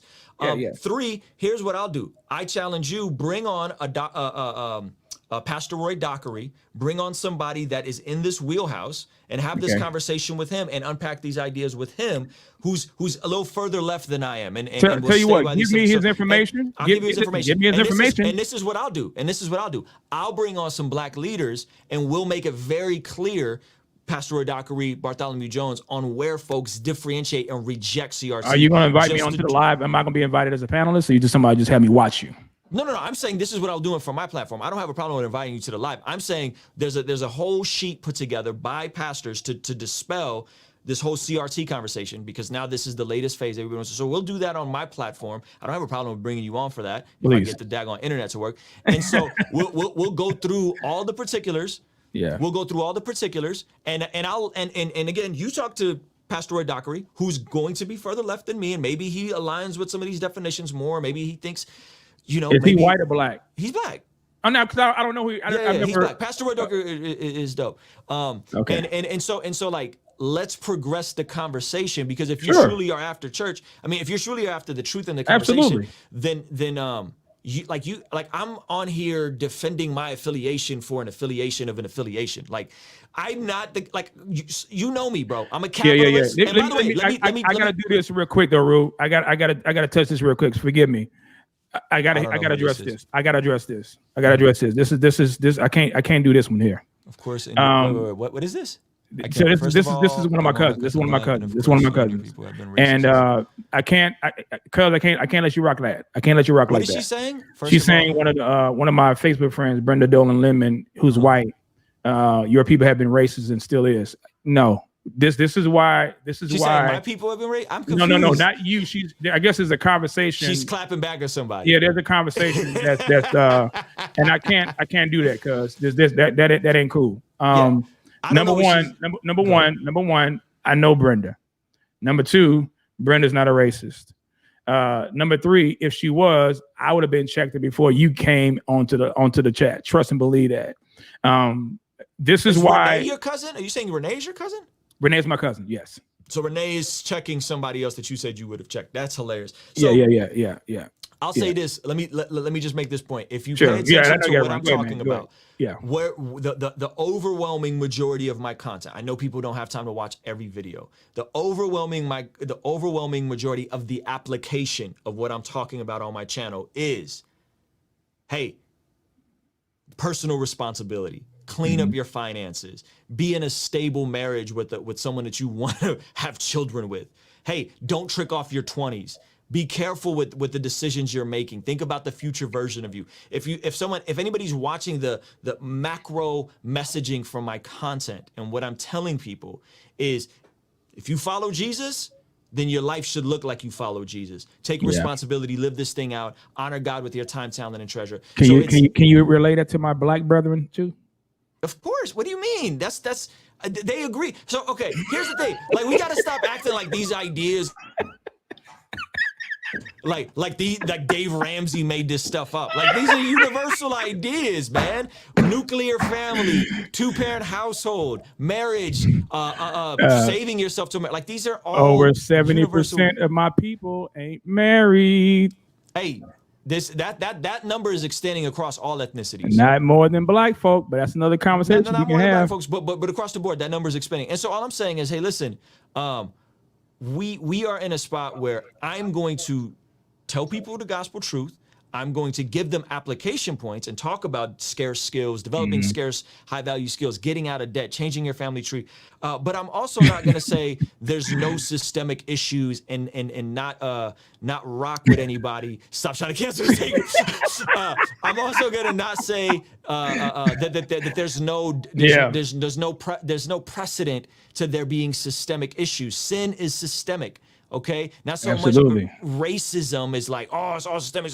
Sin is systemic, and sin can completely corrupt different parts of our society and fractions. And I think there's precedent for that. To which extreme? Hey, I don't know, man. I'm gonna tell you what, my son, who's half black and half Armenian, is going to grow up with opportunities and advantages because of the things I'm saying. However, I still want the kid that grows up in a single parent home to also have access. And that's my heart. And if we could do something to fix that, if they can't wait to fix that. I think that should be everybody's heart. But I don't believe access means equal outcome.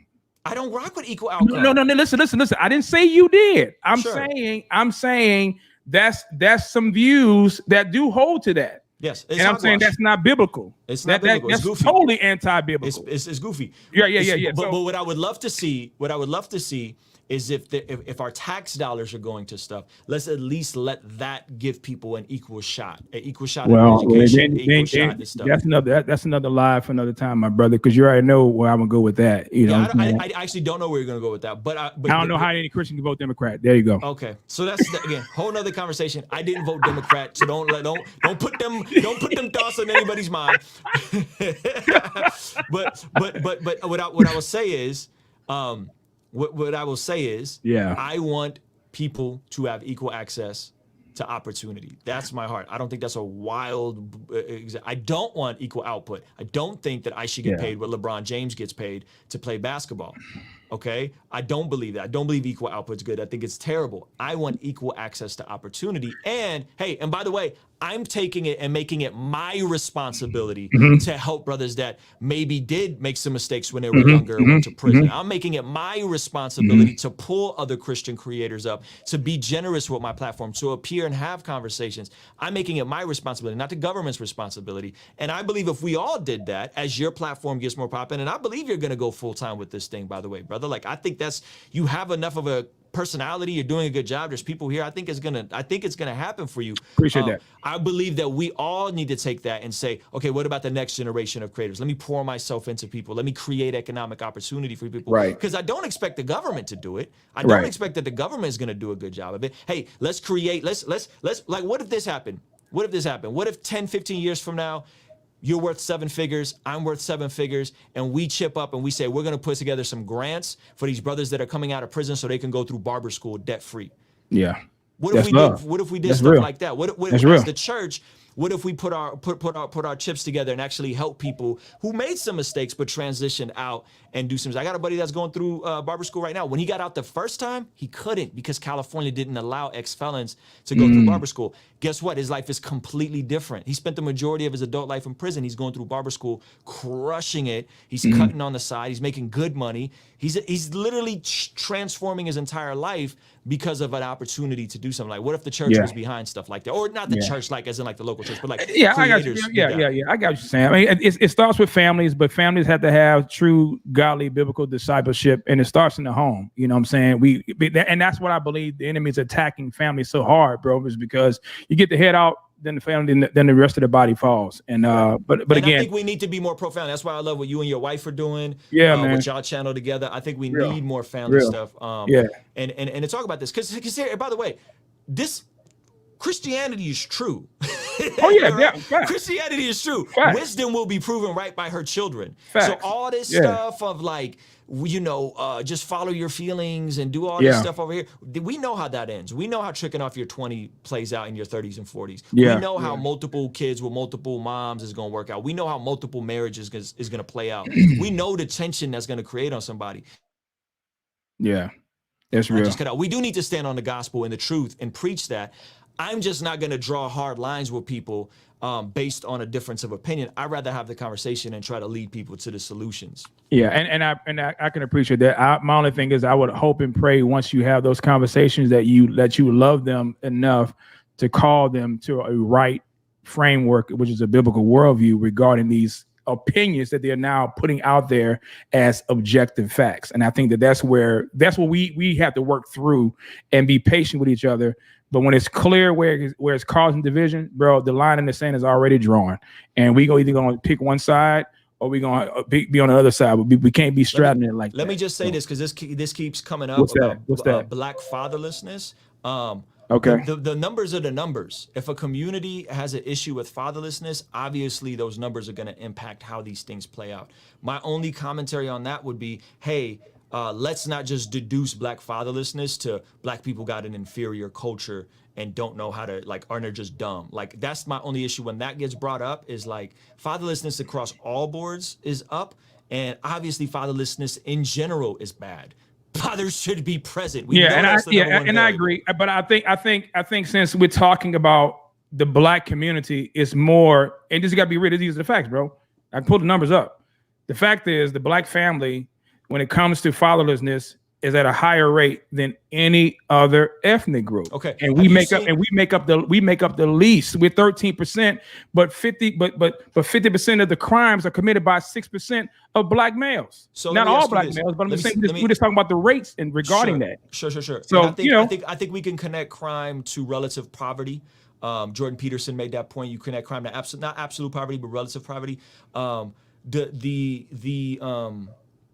Have you looked at the studies recently that came out in terms of black fatherlessness? Since 1990, I mean, since 2000, and I think, matter of fact, because I hear that number thrown around. I have it. This is so, and again, I don't mean to be anecdotal. No. I've heard the number that number has decreased substantially. No problem. Yeah, this is Walter Williams. This is 2017. Okay. So about 4 years. You probably have a 2-year, difference on there, but I don't see it. And when we say black fatherlessness, are we talking about people having babies out of wedlock and potentially getting married down the road, or sustaining? No, single mothers. Are we talking about single mothers? Okay. Single mothers. So single again, mothers. I've heard studies. Maybe they're wrong. We can look them up later, or I can look them up on my own. That number has reduced. That black fathers tend to be more active in their in their kids' lives, like in terms of the day-to-day stuff. Maybe that's wrong, but I've heard that. And two, I would say in my life, and again, I don't mean to make this anecdotal, I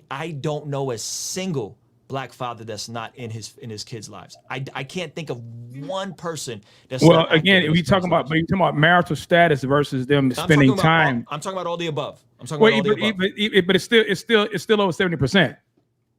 What is 70%? That's what I'm saying. Okay, so let me just read it. Had out of wedlock? Yeah. Yes. Okay. Yes. So this is what I'm saying to you. I'm saying single that's parent. bad. I'm saying that's bad.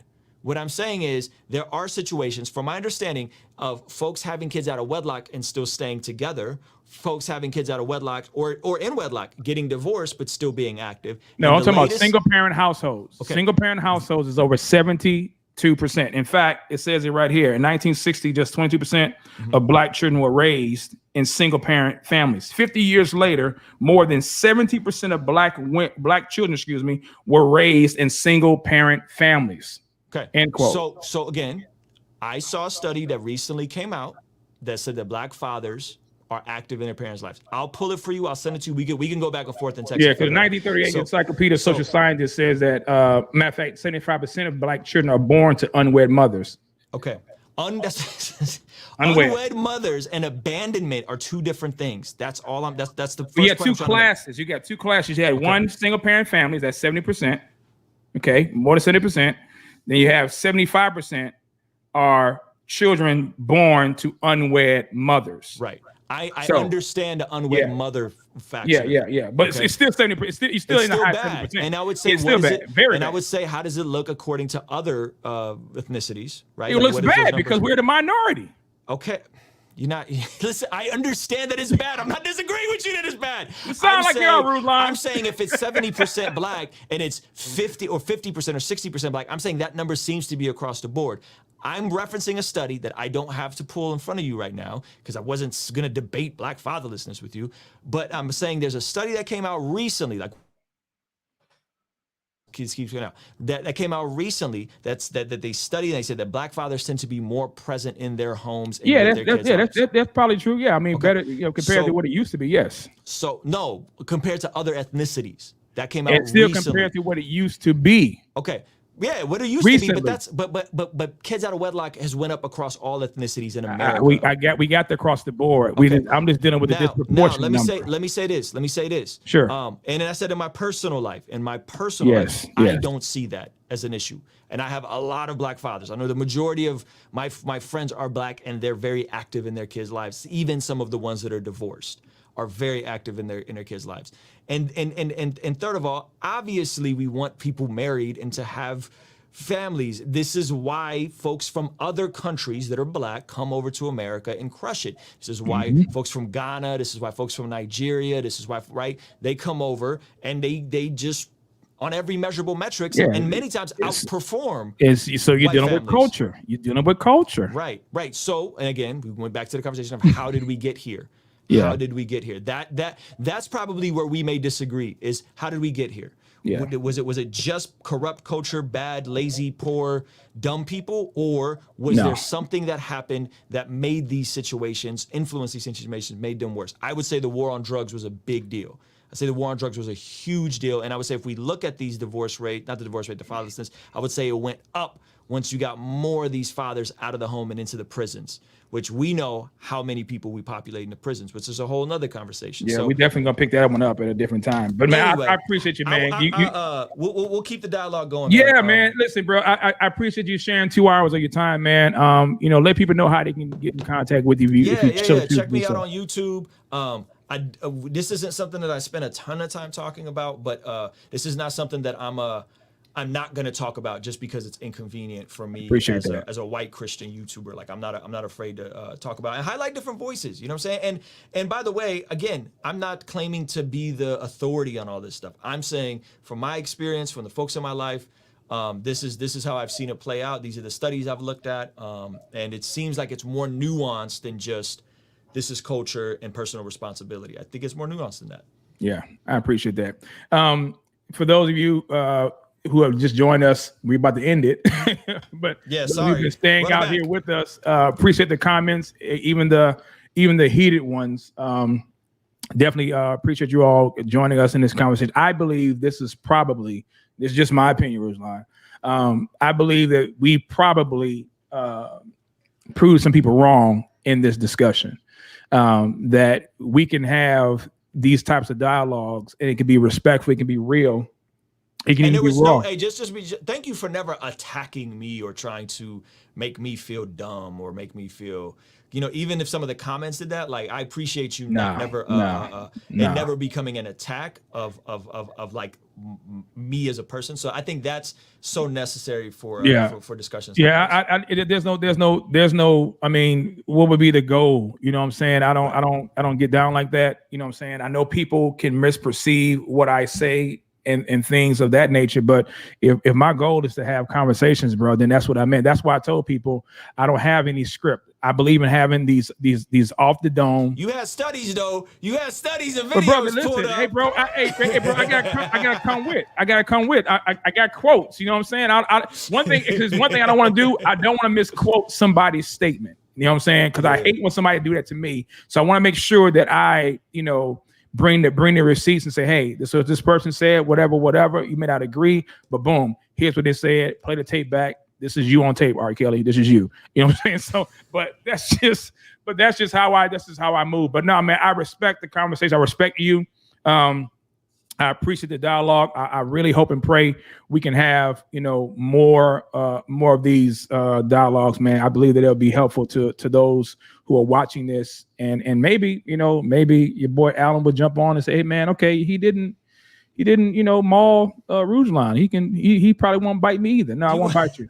I think you should talk to Pastor Roy Dockery. I think that is a conversation I would love because he's way more versed. Listen, you got my number. Give it to him. How I can connect with him. I would love to do that. I have no problem with that, man. Just let him know. I mean, and the last thing I'll say, guys, forgive me if I called anyone a goofy. I mean to say you did. Don't act like a goofy. Forgive me if I made you feel like I was attacking personally. Don't act like a goofy. Don't say if that. When you say if, rude, that negates the offense. You just say, please forgive me for saying. But my words were not loving. Were not charitable. Were not intended to call anyone a goofy or attack anybody. I will say, if you're going to pull my words out of context or make me someone that I'm not, make my position someone that I'm not, that is you acting goofy. Please don't do that. Please don't misscrew my words. Please don't ignore the stuff we talked about. Please don't misquote me. That is not charitable. So I wasn't charitable in responding to that, and I apologize. So I intentionally make it a point to say act goofy. Not you people are goofy or you people are stupid or you people are dumb. Just don't do that. Don't pull something that I did not say or something that I clearly addressed and held them to the fire to with regards to rejecting liberation theology, rejecting the conclusions of CRT, rejecting some of these things. Appreciate that. Yeah, just don't do that, because that's not charitable. Like, you don't do I agree. that to me. You don't pull I stuff agree. out of context. Yeah, you don't know do what I'm evil for evil. You don't trade insult for insult. We don't get down like that. You know what I'm saying? So it's all love, and man. I appreciate you, man. You know, putting the word out there for my wife and I's, you know, love, life, and marriage. I appreciate that, man. Please, you know, let people know about it. You know what I'm saying? It's not about trying to build up clicks, but we do believe in trying to put the content out there for people to watch. So I definitely appreciate the plug on that, man. I really do. Appreciate you, brother. Yes, sir, man. Have a great one, man. We'll be talking again soon. Send me that information. Ruslan, send me that information to brother. Doctor. Okay, man. Take care, man. Take care. Brother. All right, yes, sir. All right, y'all. That's the live. I appreciate you all jumping in and joining the conversation. I hope and pray that you all have been encouraged, been blessed by it. I know I was. I definitely appreciate the dialogue. I appreciate even the back and forth. And hoping to have more conversations like this again in the future. Real quick, let me just put out the announcements again. Again, if you'd like to reach out to me through email, share your comments. Also, leave a comment in the on the YouTube in a YouTube chat as well. But those who want to reach out to me personally, that's my email address, SaikoWoods@yahoo.com. You can put that information there and just reach out to me as well. If you'd like to support the ministry financially, again, PayPal, Cash App, or the two support options. Again, thank you those of you in the super chat. Thank you so much for your support. I really do appreciate it. Thank you for those of you who have been supporting this ministry as well. You'd like to support the ministry through the merchandise, BCV, through Teespring, teespring.com/stores/Saikos-store-2 is the information. All right. I'm about to get out of here. I appreciate you guys. Appreciate the comments. I love you all. I love you all. Y'all know that. Y'all know I do.